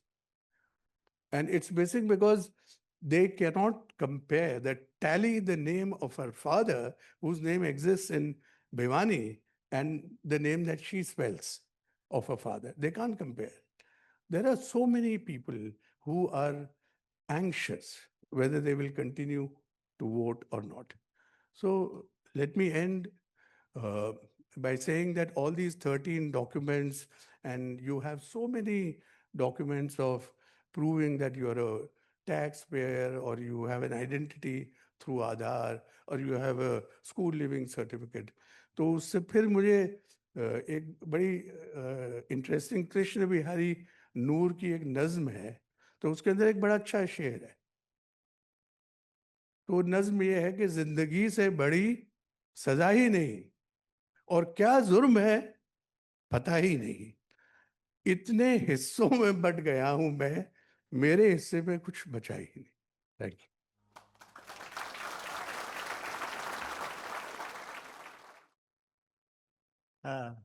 Thank you so much, Mr. Lavasa, and especially for your last comments and the Shero Shahri.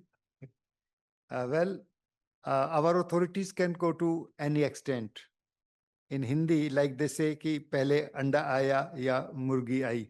If you see the first page of your passport, in the column of nationality, it is written Indian. It is not written or typed.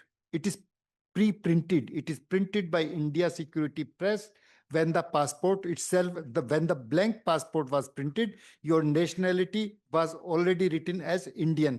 It means no Indian passport can be issued if a person is not an Indian citizen. But now they are saying that it is not a proof. Okay. Similarly, things are happening in SIR. I don't know how many of us will pass this test, because many of us are under SIR mechanism now. Now we come to the last speaker of this session, and the closing remarks will be delivered by the chair of the session, Honorable Justice Madan Lokur, whom we call the people's judge.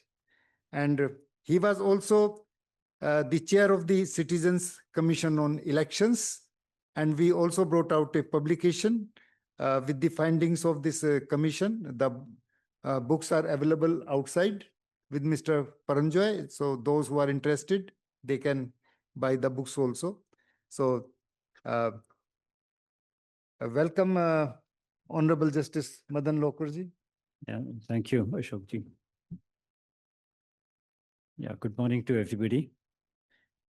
Frankly, I don't know what is my role here, but I would just like to make a few comments on some of the issues that have been raised by the speakers.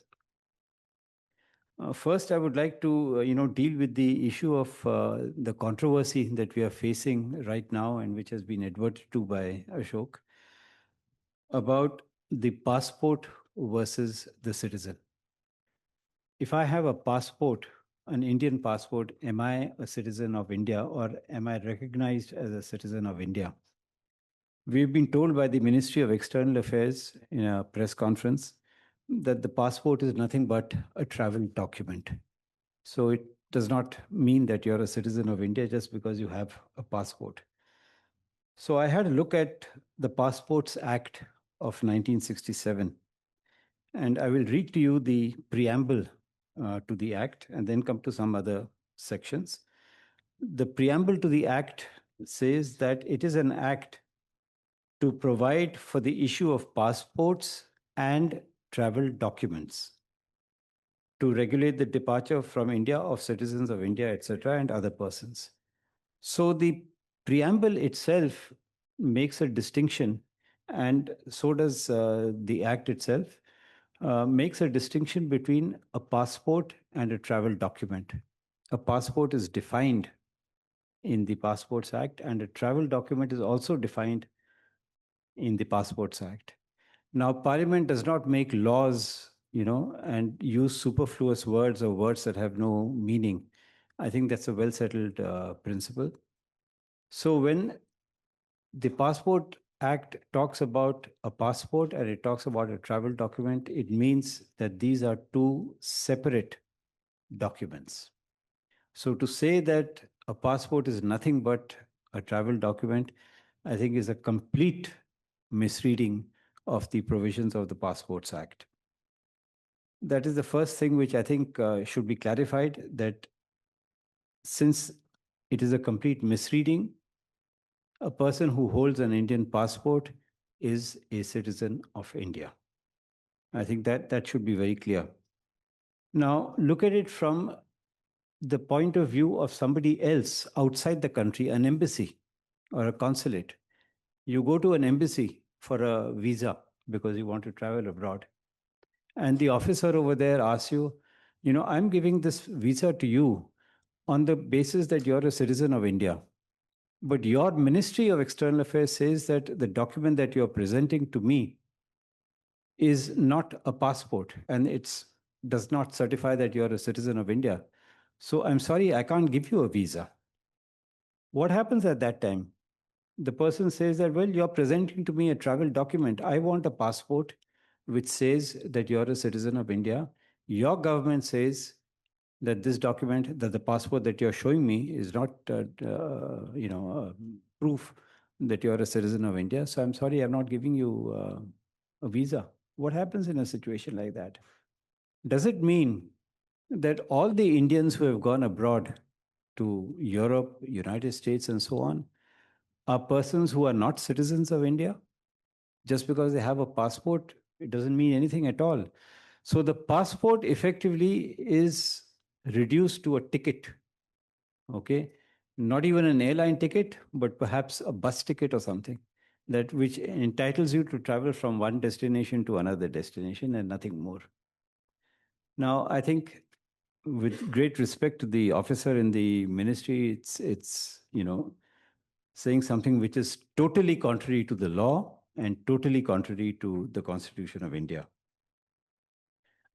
The third thing that people have been saying, and they've said so on TV, is that Section 20 of the Passports Act enables the government of India to give a passport to a person who is not a citizen of India.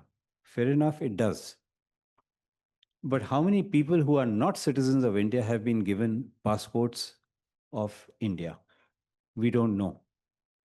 I will be surprised if there is anybody who has been given a passport, an Indian passport, and who is not a citizen of India and admittedly a foreigner. So to say that Section 20 enables that is neither here nor there, because we don't even have the facts. We don't know how many such people have got passports and who are those people and what were the circumstances in which such a passport was given. We don't know anything about this. So Section 20, in a sense, is, at least on the evidence that is available today, it is a dead letter. You take something like the Bharat Ratna, it can be given to a foreign citizen. How many people, how many foreigners have actually got the Bharat Ratna?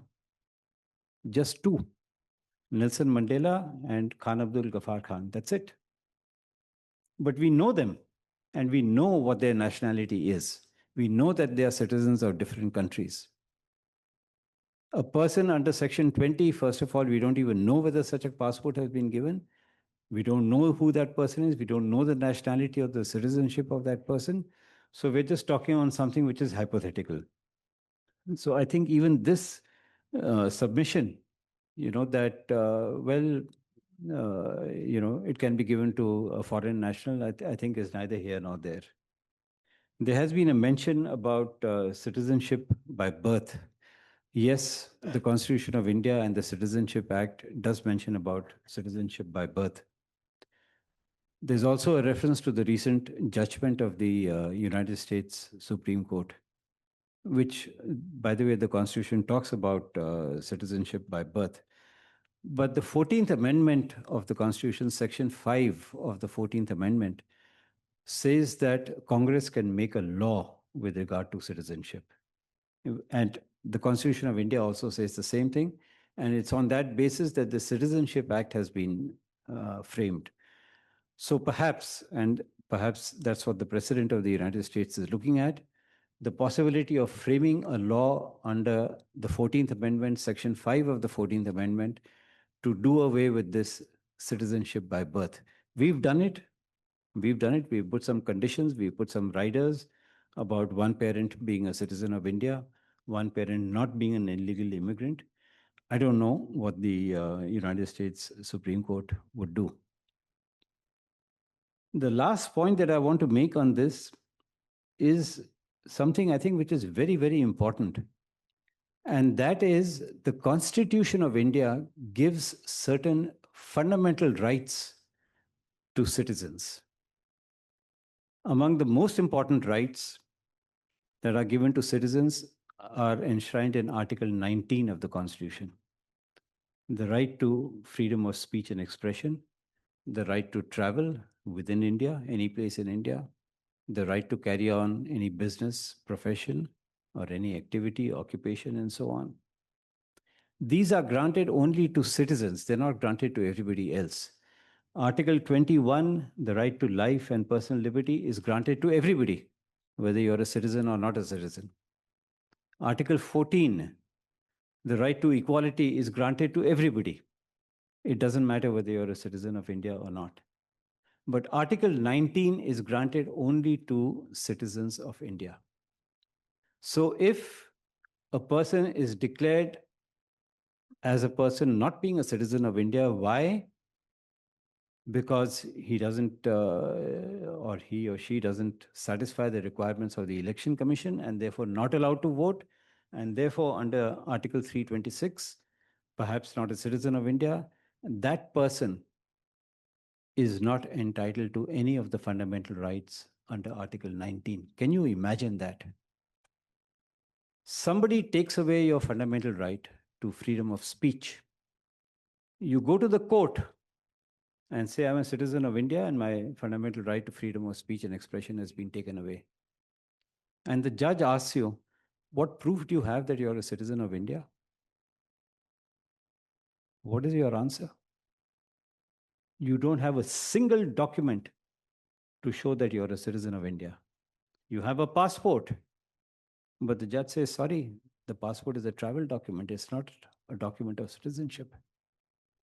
So in effect, all these persons who have not been allowed to vote and therefore are not citizens of India and are perhaps stateless persons have been deprived of a fundamental constitutional right guaranteed under Article 19. So you have these 27 lakh or 22 lakh or 6.5 crore persons roaming around in the country without the fundamental right to freedom of speech, movement, expression, carry on any business or occupation, because they're not citizens. So really, when we are looking at this controversy about citizenship and passport or citizenship per se, we are looking at something which is extremely serious and which requires considerable debate and discussion, not some press conference where some joint secretary says that just because you have a passport, it doesn't mean you're a citizen of India. It has very, very serious consequences which must be debated. The second thing that I would like to mention is about the Supreme Court, the Election Commission, and the judgments that have been rendered recently by the Supreme Court in the last year or two. I don't want to say anything about the judgment about it, because the judgment is still to be delivered on the appointment of the Chief Election Commissioner. The only thing that I would like to say is that this was debated in Parliament, and one of the suggestions that was given was that Parliament should appoint the Chief Election Commissioner or the election commissioners. But that was, it was mentioned, it was discussed, but it was turned down. The reason given was that the Election Commission is going to decide who's going to be elected to Parliament. So we must have a person who is totally impartial. The Constituent Assembly was very clear that the Election Commission should have nothing to do with the executive. But today, we've been told that 2/3 of the members of the selection committee to select the chief election commissioner are members of the executive, the prime minister and a cabinet minister. So what the Constituent Assembly postulated, namely that there should be a complete separation between the executive and the election commission, has been done away with. But beyond that, there's nothing much that I would like to say because the judgment is, should be delivered anytime now. But the recent judgments of the Supreme Court, particularly the ADR judgment, recognizes the right to vote as a constitutional right. Now, way back in 1950-51, in the case of Punuswamy, a 6-panel judge bench of the Supreme Court said that the right to vote is nothing but a statutory right. It's there in the Representation of the People's Act. It's a statutory right. But now, in a sense, overruling that 6-judge decision, the Supreme Court has consistently taken the view, and it has been reiterated in that ADR judgment, that it's a constitutional right. That's good. I'm not saying that it should not be a constitutional right, but it is a constitutional right, and therefore it is very important. So you can't take away a constitutional right of a person. Again, apart from Article 19 and so on and so forth, if you say that you can't vote, you are taking away a constitutional right. And you can't just take it away by saying that, listen, you produce certain documents. That's where the idea of a rebuttable presumption comes in. The presumption is that I am a citizen of India. Somebody has to say that, no, you are not a citizen of India. Right? And that presumption that I am a citizen of India can be rebutted by that person. I don't have to prove that I'm a citizen of India. Whereas now what has happened is that I have to prove that I'm a citizen of India.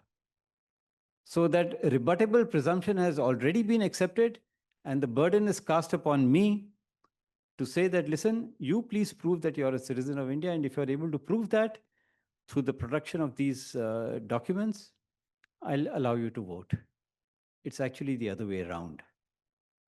The presumption is that anybody who's here is a citizen of India. I can have an objection and say that, listen, I don't think this person is a citizen of India, in which case I can rebut that presumption and prove it to the satisfaction of the Election Commission that this person is not a citizen of India.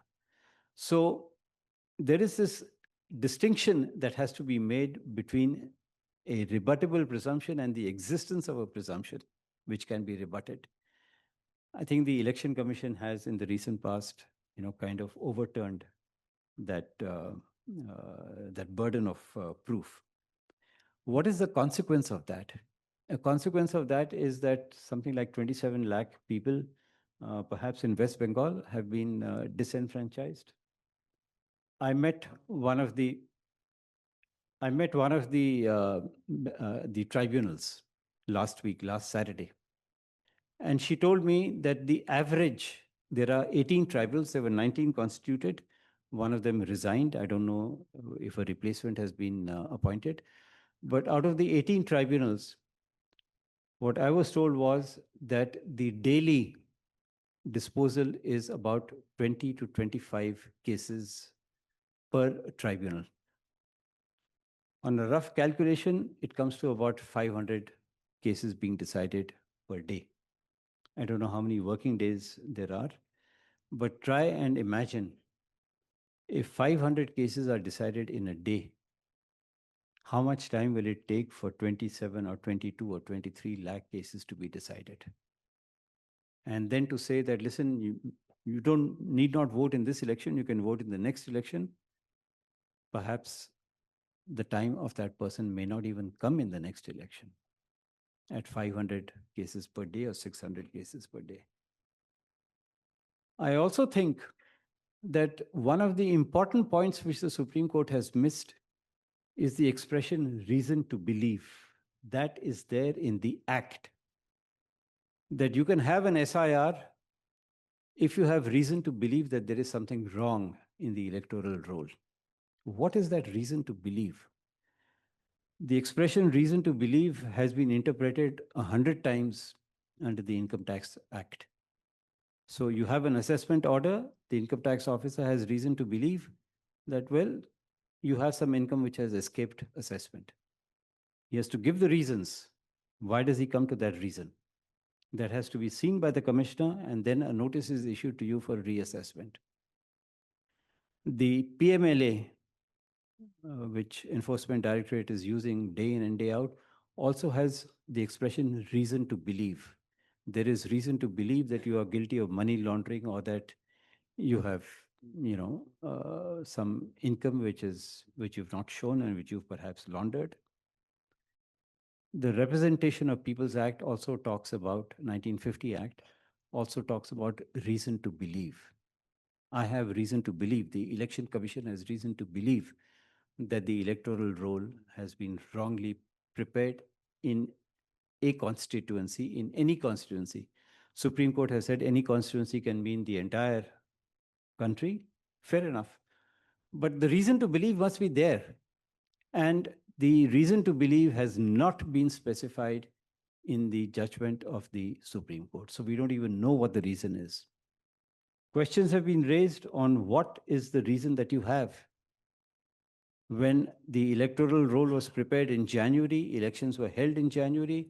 In June, you said that, well, I have reason to believe that it has to be revised. What were the reasons? Nobody knows. And the reason is, well, I think it should be done. The Constituent Assembly used an expression in the context of the judiciary, unfortunately, of imperium in imperio. That is what the Election Commission is becoming today. An imperium in imperio. Nobody can question it. Article 324 was not intended to give blanket power to the Election Commission. That's why you had the Representation of People's Act. That's why you had Article 327, which gave certain guidelines. So if the field is occupied by law, fine, you have to go by that law. If the area is unoccupied, Article 324 comes into the picture. Supreme Court has said that in Mahendra Singh Gill's case. That has been interpreted by the Supreme Court in ADR. I don't agree with the interpretation, but that's a separate point. I believe that if the field is occupied, you go by what the law says. If it is not occupied, go by what Article 324 says.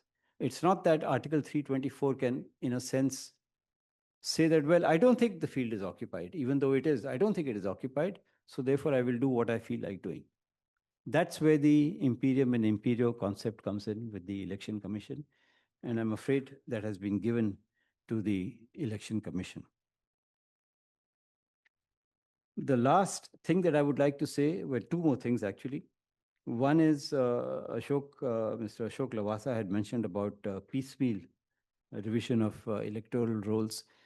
If you look at the statute, the revision of the electoral rolls or the updating of the electoral rolls is expected to be a continuous process. You're supposed to do it all the time, because births are taking place all the time, deaths are taking place all the time, migration is taking all the time. So you have to keep doing it continuously. It's not that you do it every day, but maybe say once in 6 months, once in 3 months, once in a year, whatever it is. And when you come to the conclusion that there is something wrong, that's when you exercise the power to have this SIR. That's the reason to believe that my study, something which I was supposed to do on a regular basis, is what has given me the impression, empirical evidence, that the electoral roll is incorrect and it needs a revision. So therefore, I order an SIR. It could not have happened between January and June 2025. It could not have happened throughout the country. To say that because there's been no revision for the last 20 years and therefore I'm going to have a SIR is not correct. It means that for the last 20 years, you've not been doing your job. You should have been doing it. Why have you not done it? How about explaining that to the people of the country? And if you have done it, then there's no reason for you to revise the, electoral rolls of the entire country. So this piecemeal argument is, I think, of considerable significance. It just shows that either the Election Commission has not been working, or it has on its own decided that, well, whatever has happened in the past is wrong. We want to correct it, and we're going to correct it. And we're going to do it in a period of 3 months or 4 months in Bihar, and maybe some shorter period elsewhere. The last thing that I want to say is about the welfare benefits. Now, you've had the situation in Bihar, you've had the situation in West Bengal. People whose names are not on the electoral roll are not entitled to benefits. To say that, well, if you filed an appeal, it's okay, we'll consider it. But yes, in some places, Bihar, that's what I read in the newspapers, they said that they're being deprived of the benefits. So just imagine the consequence. First of all, you are deprived of a fundamental right that you have under Article 19. You are deprived of certain benefits that you're entitled to because of your poverty. So advantage is being taken of your poverty to deprive you of the benefits that you should get because of your poverty. You can't carry on any business or profession or any occupation because that right has been taken away because you're not a citizen. So where do these people go? Right? So the point is that this entire controversy that has been raised with regard to citizenship, that has been raised with regard to SIR, is something which is so serious that, a couple of discussions here or there is not going to make a difference. It is time that the Supreme Court actually looks into it. It's not that, because the Election Commission has done it, they've got the power under 324. We hold 324 as is plenary power and so on and so forth. Look beyond the law. What is the consequence of the law? What is the consequence of an action taken under the law? You've had, in the recent past, just 2 days ago, this is my closing comment. Just 2 days ago, you've had one judgment from the Bombay High Court where a person was externed from Bombay because he had said something about a cabinet minister, and he had said a couple of other things, completely innocuous, and he said, I have a right to protest. The Commissioner of Police externed him from Bombay. So he had to leave his residence, go out of Bombay, find a place to stay. I was wondering whether the externment order had been stayed by the Bombay High Court. Today's Indian Express says it wasn't stayed.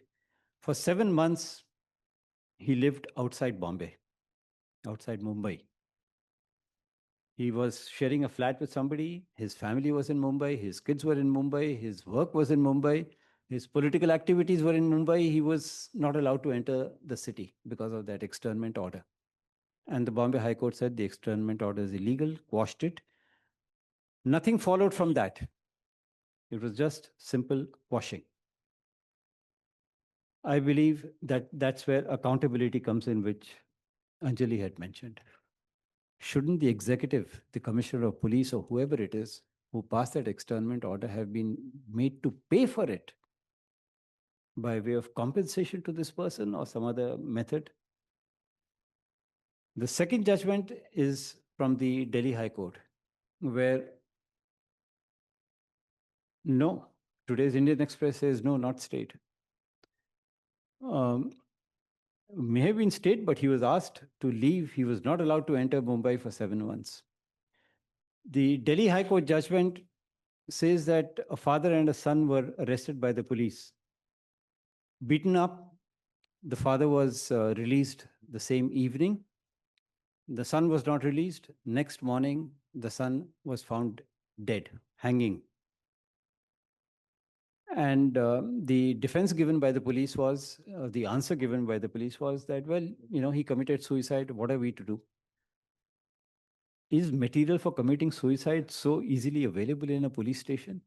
that you tell a person that, okay, in case you want to commit suicide, here is the material that is available. The Delhi High Court held, and I think rightly, that custodial death is still actionable. And they have given compensation to the family for whatever it is worth. That's where accountability comes in. That you have deprived a person of his life illegally, unconstitutionally, compensate him for that. The Bombay High Court, according to me, should have done it.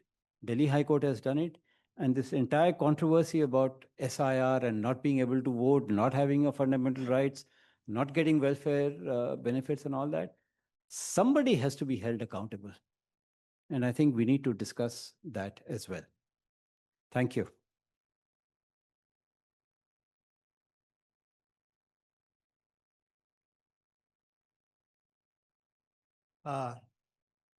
Thank you, Justice Lokur. Now we have about 25 minutes for question and answer session before we go out for lunch. The lunch will be served outside. So now I will invite questions from the audience. Mr. Ashish, could you help with the Q&A? Two mics are there, Q&A. I can get two people.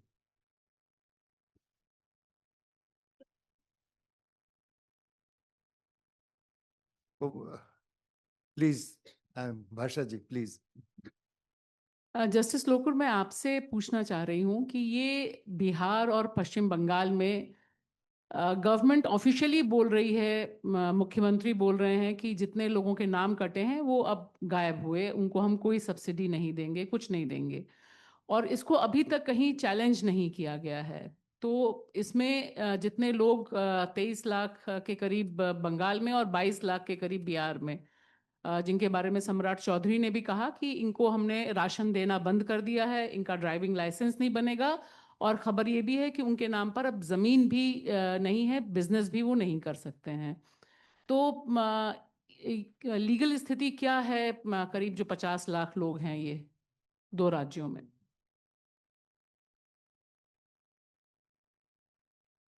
Challenges there?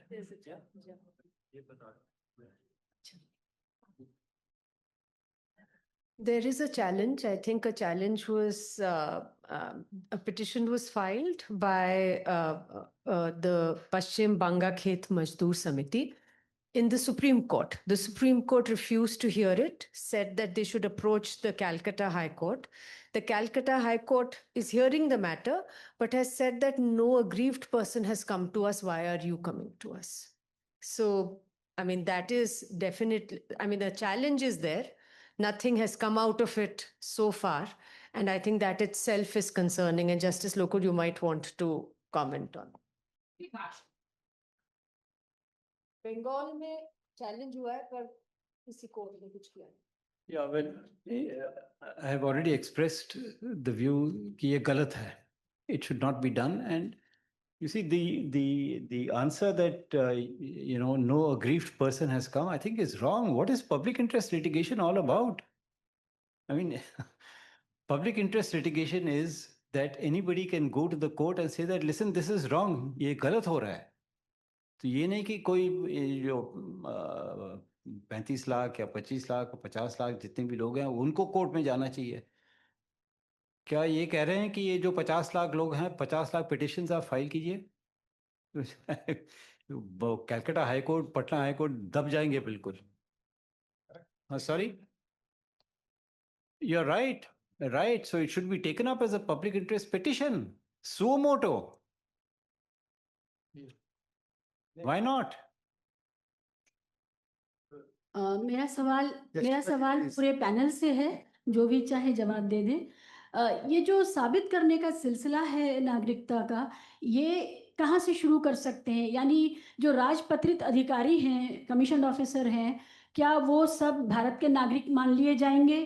क्या हम ये समझें कि वो राजपत्रित हैं, या जो भारत सरकार में काम कर रहे हैं वो? और जो हम सब सवाल ये पूछ रहा है वो अधिकारी कौन हो सकता है, और क्या हम उससे पहले ये पूछ सकते हैं कि आपकी नागरिकता आप हमें साबित कर दें, फिर हम अपनी कर देते हैं।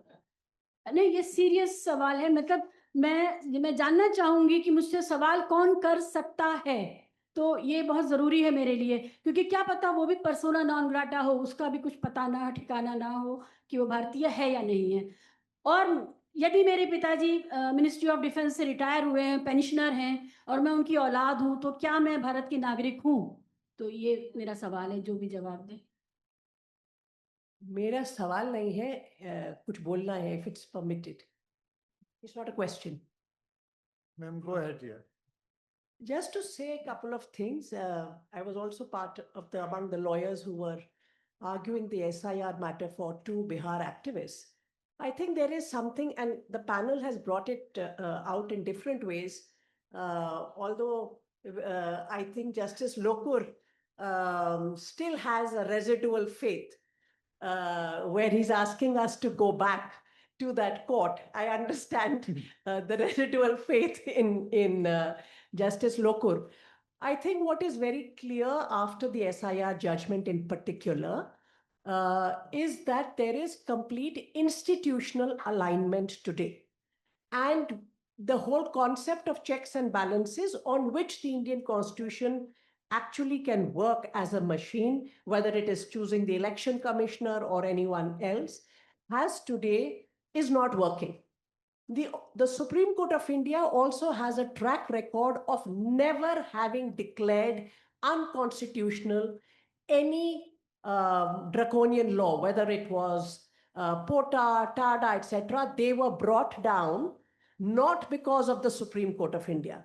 And I think somewhere we need to think, and no, I'm not promoting anarchy, that would be the last thing on my mind, but I am promoting conversations outside the court and a little less hope and faith. We did not go to the court with any hope, at least I did not. But we went because what are your options left? The fact that, and this whole thing about rations that we are discussing, or entitlements that have been, now people have been denied illegally, unconstitutionally, thanks to the dog whistle of the Supreme Court. This happened in Assam. We watched it happen through NRC.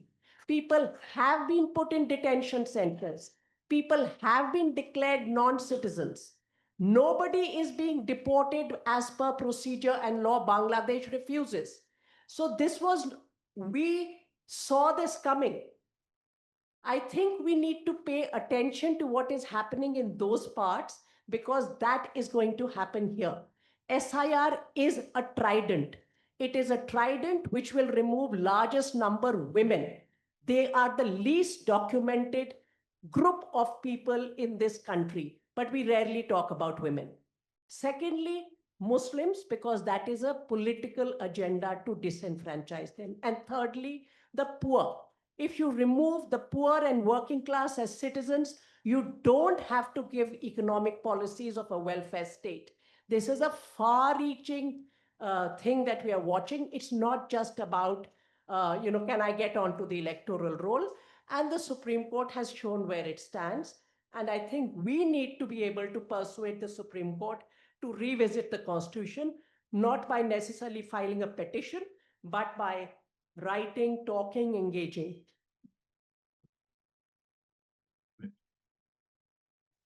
That's right.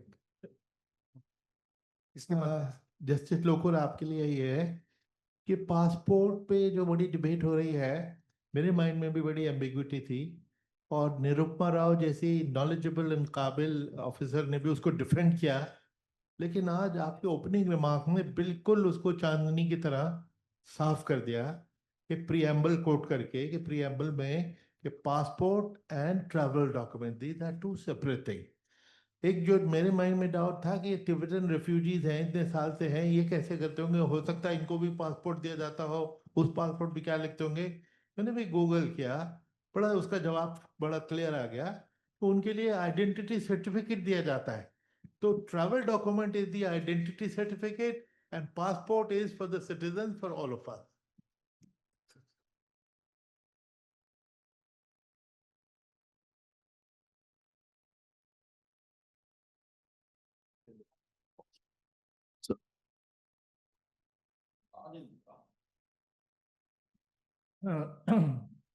This is addressed to Justice Lokur.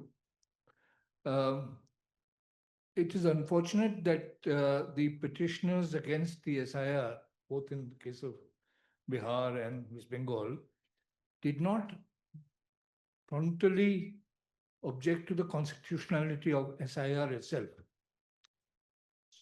not to the purpose of the SIR. So it was the timing, the manner of implementation, but we all seem to be quite comfortable with the fact that SIR to theek hai, there's no harm in that. The fact is that SIR, by the nature of its purpose itself, is, in my view, unconstitutional, because the purpose is because they use a giveaway term, which is purification. What is purification? Purification is reminiscent of the practices of the Third Reich. And that is really the purpose. So that purpose brings in the constitutionality of the SIR. That has not really been agitated the way it should have been, because all the petitioners kept saying that we don't question the SIR itself.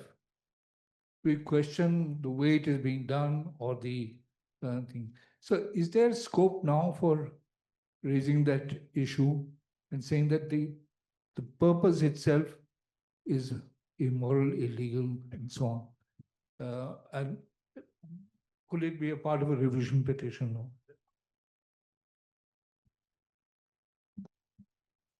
Sir, I have two issues. Justice Madan Lokur, please. You discriminated under the Passport Act, that you have the passport and then you talked about the travel documents. Now, if a joint secretary of the government of India makes a statement that the passport is not a proof of citizenship, that will not it cannot be implemented. You need an amendment to the Passport Act. That's one.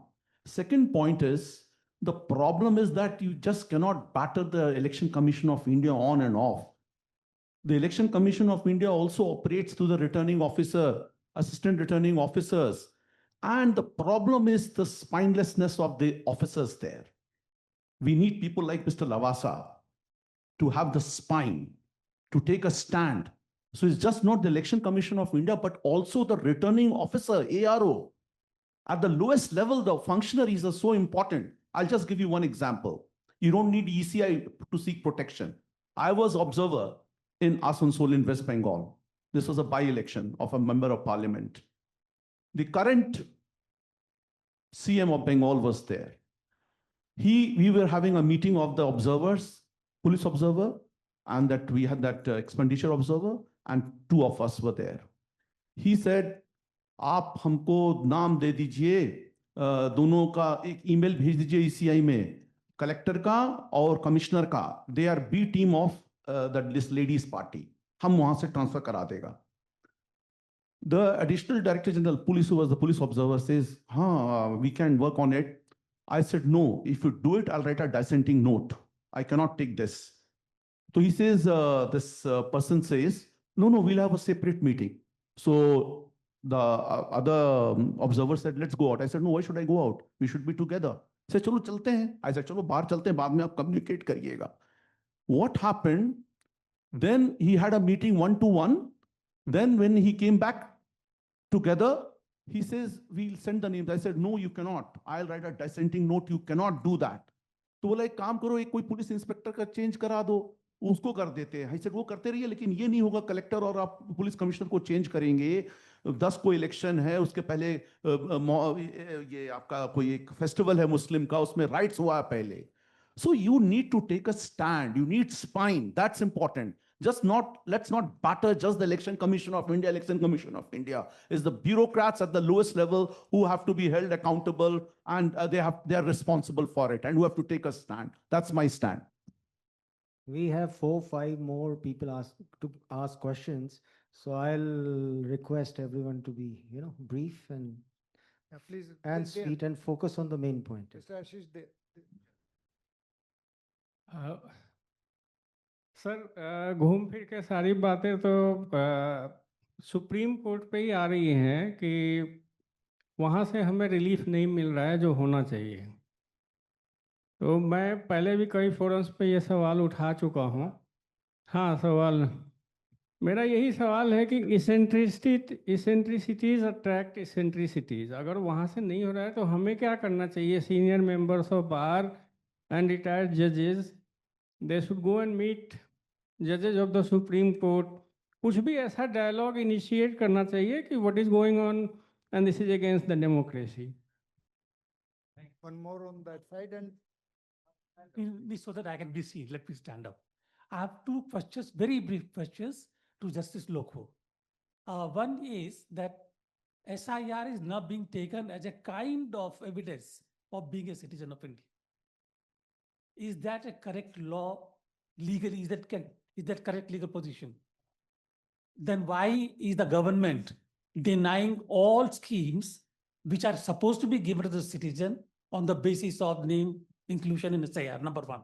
Number two, a party member like BJP member is obviously an Indian citizen, but the parties are giving membership to all and sundry on the basis of simply applying for it. Why can't the parties, or why should the parties be actually tasked to confirm citizenship before giving their membership? Sir, would you like to reply just now? Or? Okay. Yeah. Mr. Ashish, one more person on that side. This side they are Yeah. waiting. I'll come back. Okay.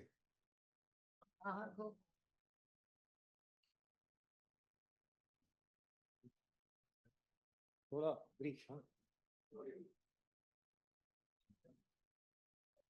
मेरे दो सवाल हैं संभावनाओं के आधार पे justice Lokur साहब। एक तो SIR के माध्यम से जब सिटीजनशिप खत्म करने की एक साजिश है, तो क्या किसानों की जमीन और आदिवासियों की जमीन छीनने की बहुत आसान ये तरीका हो गया कि SIR के माध्यम से सिटीजनशिप छीन लो और उनको लैंड से बेदखल कर दो?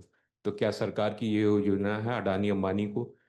और दूसरा, अगर पासपोर्ट ट्रैवल डॉक्यूमेंट है तो जितने भी विदेश में हमारे हिंदुस्तानी गए हैं तो क्या उनका वीज़ा रद्द हो जाएगा आने वाले समय में?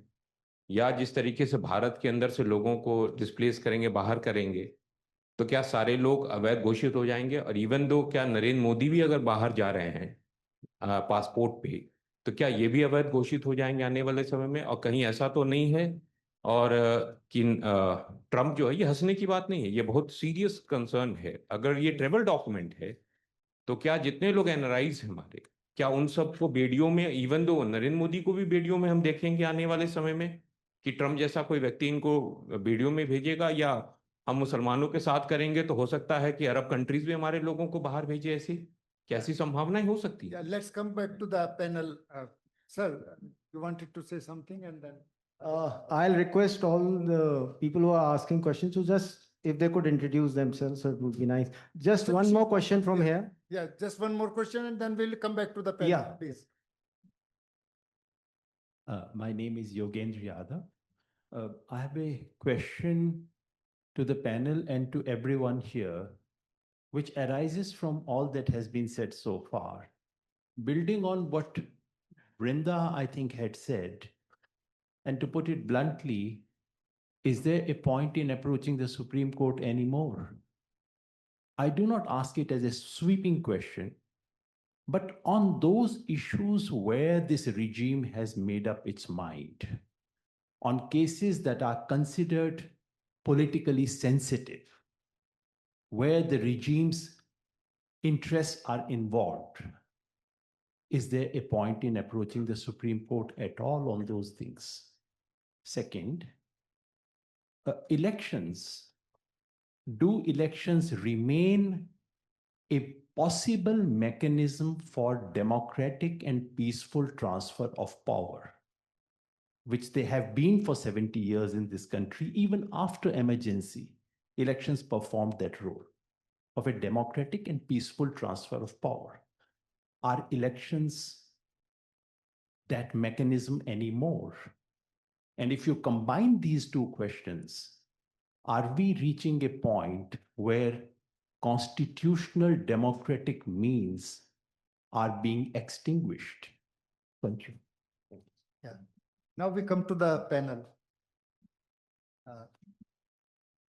Pardon? Okay, yeah. Here, one more question and then we come back to the panel. No, this way, this way. No, we don't have much time left, please. I just want to get Mrs. Bhardwaj, you use the wrong numbers. And 91 lakh people were deleted from West Bengal. 31 were settled in the first 1 or 2 months. People who have died or transferred or moved out. 60 or so lakhs are there. This is a very important difference because Mamata lost by 32 lakh votes. So 60 lakh voters are pending in those tribunals. So those numbers are what you cited, 27 lakhs not correct. And there's a petition in the Supreme Court citing those numbers and saying that the margin of the victory was smaller than the votes, people who were not allowed to vote. Yeah, now come back to the panel.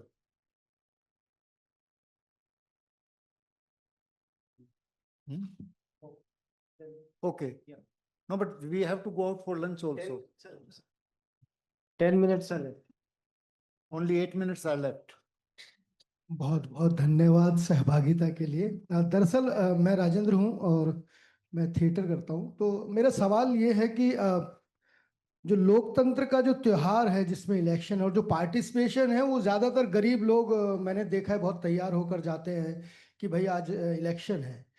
तो इसका जो मान लीजिए delete कर रहे हैं जिनको, तो फिर कौन लोग रहेंगे जो वोट करेंगे? सवाल अंतिम लक्ष्य क्या है इसका कि वो कौन लोग होंगे जो वोट करेंगे, क्योंकि पढ़े लिखे और संपन्न लोग तो नहीं देखे मैंने ज्यादा लाइन में लगते हुए। Thank you. No, so just to clarify the numbers, I was talking specifically of the logical discrepancy in which 1.36 crore people were flagged through a secret algorithm, and the Election Commission basically held that you have to show that you have to come with your documents, you have to show that you're citizens, otherwise you will be deleted from the rolls. Out of that, eventually 27 lakh people were left and their names were deleted. They went to the tribunal. The tribunal did not have the time to hear their cases and they were not allowed to vote. As far as the numbers in the tribunal are concerned, there were more than 27 lakhs. They were not just logical discrepancy. And the Supreme Court in the affidavit, also the number that is used is 34 lakh. So 34 lakh at the time when the Supreme Court last held a hearing and the matter was heard, said that there are these people left. But because there is no time before elections now, they cannot vote this time, but they needn't worry, they can vote the next time.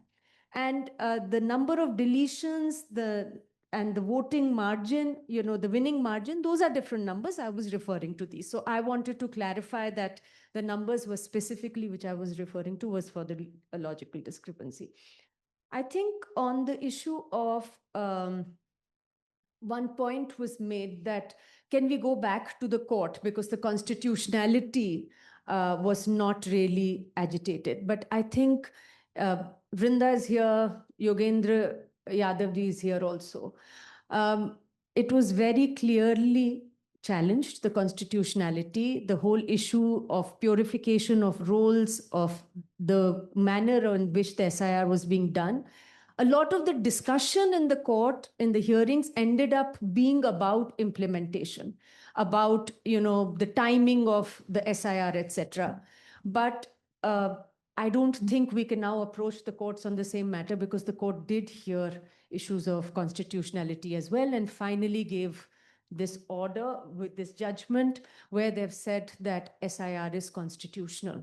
And I think, it's something that has shocked many of us because everything that we have seen happen through the SIR exercise, the kind of exclusions, the manner in which the Election Commission has functioned, and now the manner in which the executive is functioning. is so shocking. And the Supreme Court did not take into account any of that and has passed this judgment. The fact that, I mean, so many people are left saying that, you know, हमारे पास सारे documents हैं, हमें मौका नहीं मिला और हम vote नहीं कर पाए. All of this was, you know, the Supreme Court just put its stamp of approval. It was almost as if on every issue, the Supreme Court took up the matter and said approved. And I think that's been the biggest disappointment. In terms of intention, somebody talked about, citizens are not being given their, how citizens' fundamental rights will be taken away. Here, I'm even talking about rights that accrue to every person in the country. You don't even have to be a citizen. Article 21, rights flow to every person who resides within the territory of India. So the right to food, under which the public distribution system operates, the Supreme Court has held it flows from Article 21. So, I mean, if you're saying that you're not a citizen, you're not allowed to vote, it's one thing, but you're being told that your ration will not be given to you, which flows from your Article 21. I think it is not just absurd, it really shows the intention of the executive, and I think the Election Commission has really got a lot to answer for, and so does the Supreme Court. So I want to just say 4 things. Also the 5th, which I'll say first, all questions don't have answers. That is the first thing.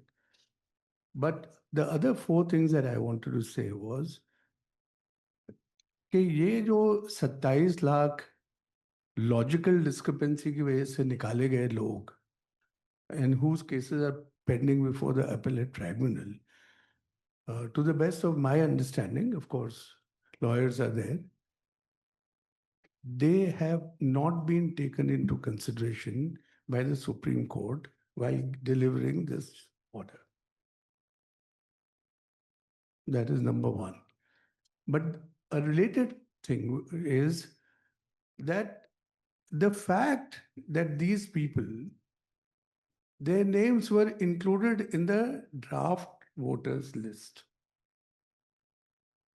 which was done by the ERO, who's the statutory authority for finalizing the electoral roll,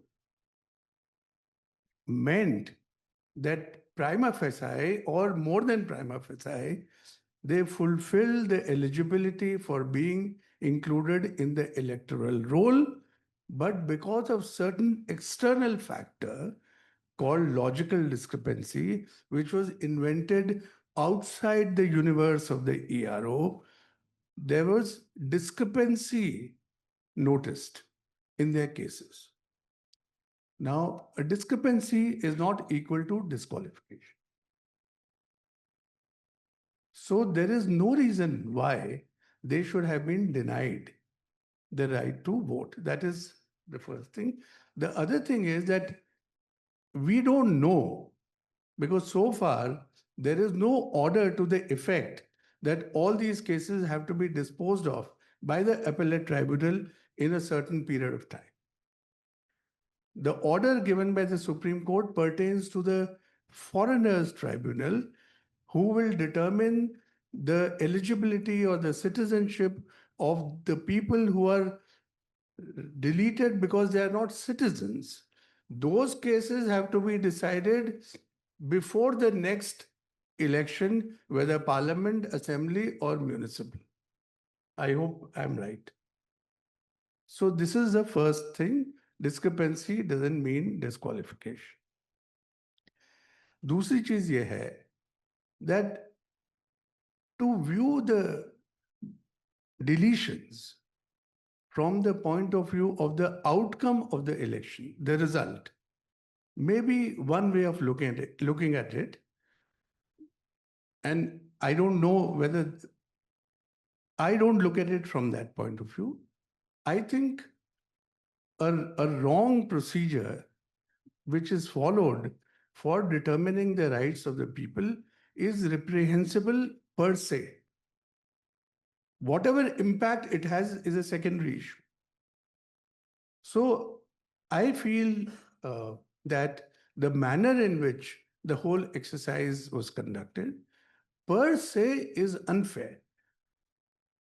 It may be legal, but we all know that what is legal is not always fair. So that is the second thing. The third thing is what was mentioned by Mahesh, backbone. See, I think the hallmark of any civilized setup is not that people should be made to feel that they're courageous. You don't go to do your work as if you're going for a war every day or for a battle. Well, you need people who are competent and honest and sincere. But if you subject them to a situation as if their life or existence is at stake, I don't think it's a very happy setup. So the responsibility of an individual to stand up, I think, is a secondary issue. The responsibility of the system to create an environment in which people can do their job honestly. I think that is the primary responsibility of the system. And that is where I think we are failing. We are not creating an environment where people can work honestly and sincerely. And there is a fourth thing which I wanted to say, which is about the architecture given in the Constitution. See, we talked about citizenship. So a citizen, as has been mentioned, has a lot of rights. But what is the point of having those rights if there is nobody to protect those rights? And the design which was created in the Constitution was precisely this, that if government does injustice, you can go to the court. If one organization fails, you can go to another organization, which will keep things in check. So there is a healthy tension created by the Constitution. I think the disappointing thing, which people are troubled by, is that if, as has been done by the Supreme Court, the legal might of the Election Commission in conducting the SIR has been recognized. But it doesn't mean that everyone who has a might will do always things which are right. So are we reinforcing the principle of might is right? If you don't check anyone, and again, you know, it reminds me of a serial which used to be telecast called Satyamev Jayate. So usme once Amir Khan was talking to one guy from Khab Panchayat, Haryana ki Khab Panchayat hoti hai. So those guys they appear to be very, very irrational and illogical. So at one point, Amir Khan said, कि आप supreme court के फैसले का भी आदर नहीं करते हैं. So that old man, pagadi, 80 years old, he said, जी, अदालतें फैसला करती है, न्याय नहीं करती.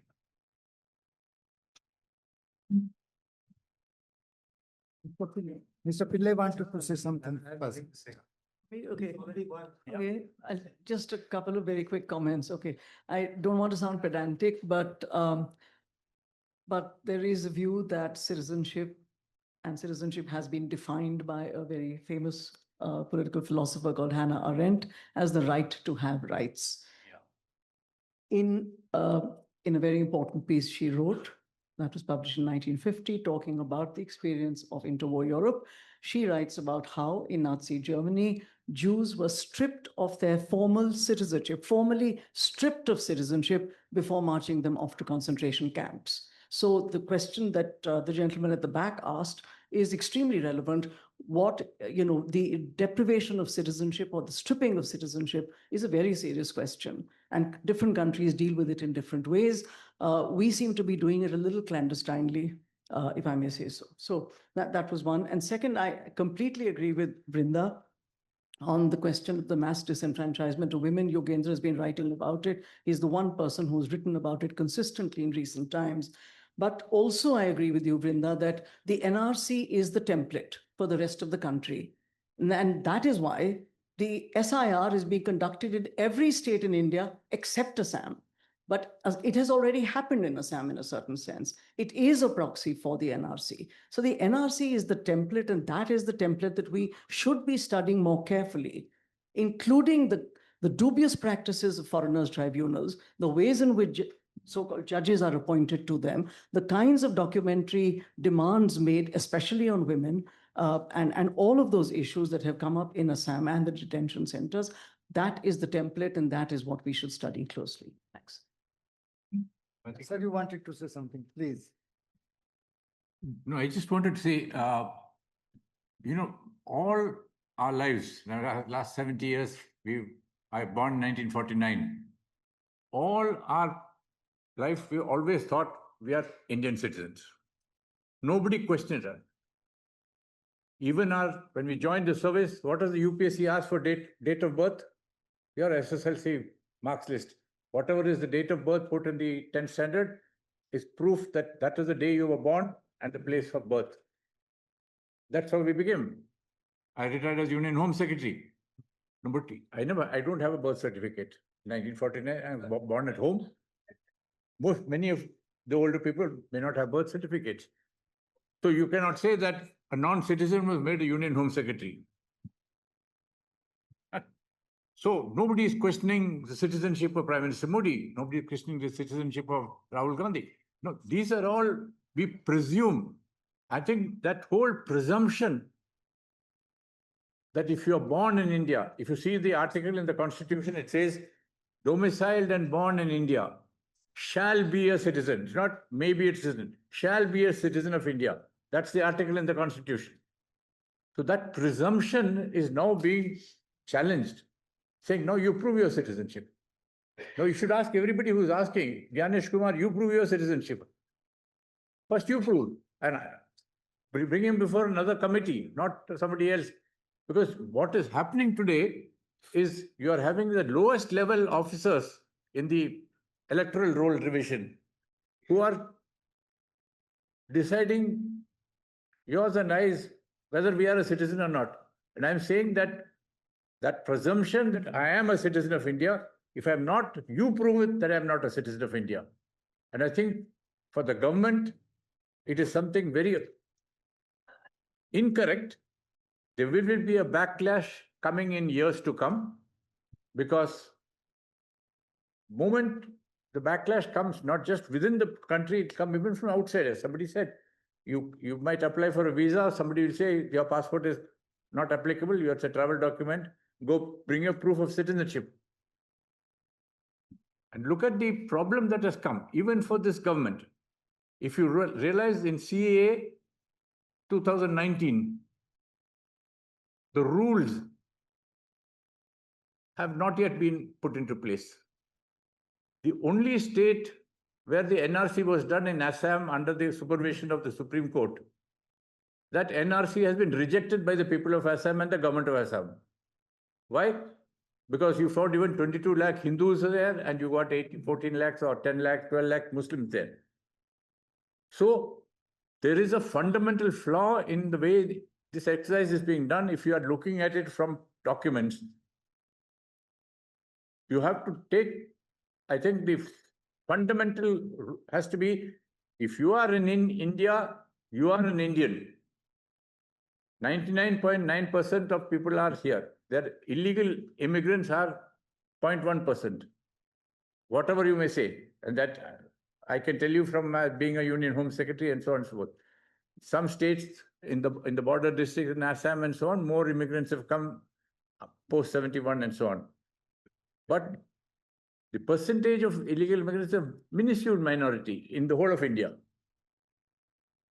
And for that, to detect that 0.1%, you are making the 99.9% run here and there. And I think that is where all of us have to tell our representatives, our elected people, etc., look, go and make a law, go change it. You can't say otherwise. In the next election, we'll say When you come for election, we'll say you are not a citizen of India, prove it. And therefore we'll not vote for you. I think that is where everybody has to say, I am a citizen of India, you prove that you are a citizen of India to all the elected people, if you are not willing to make. Because that presumption is what is the basic backbone of the Constitution of India. Okay. Thank you very much, sir. Justice Lokur, sir, would you like to say something? We finished. Okay. So now we break for lunch. Everybody is requested to be back by 1:45 because our second session starts, which is as important as this session. There is one more request. If elderly are given some preference when the lunch is being served, please allow the elderly to have their lunch first. Thank you. Thank you so much.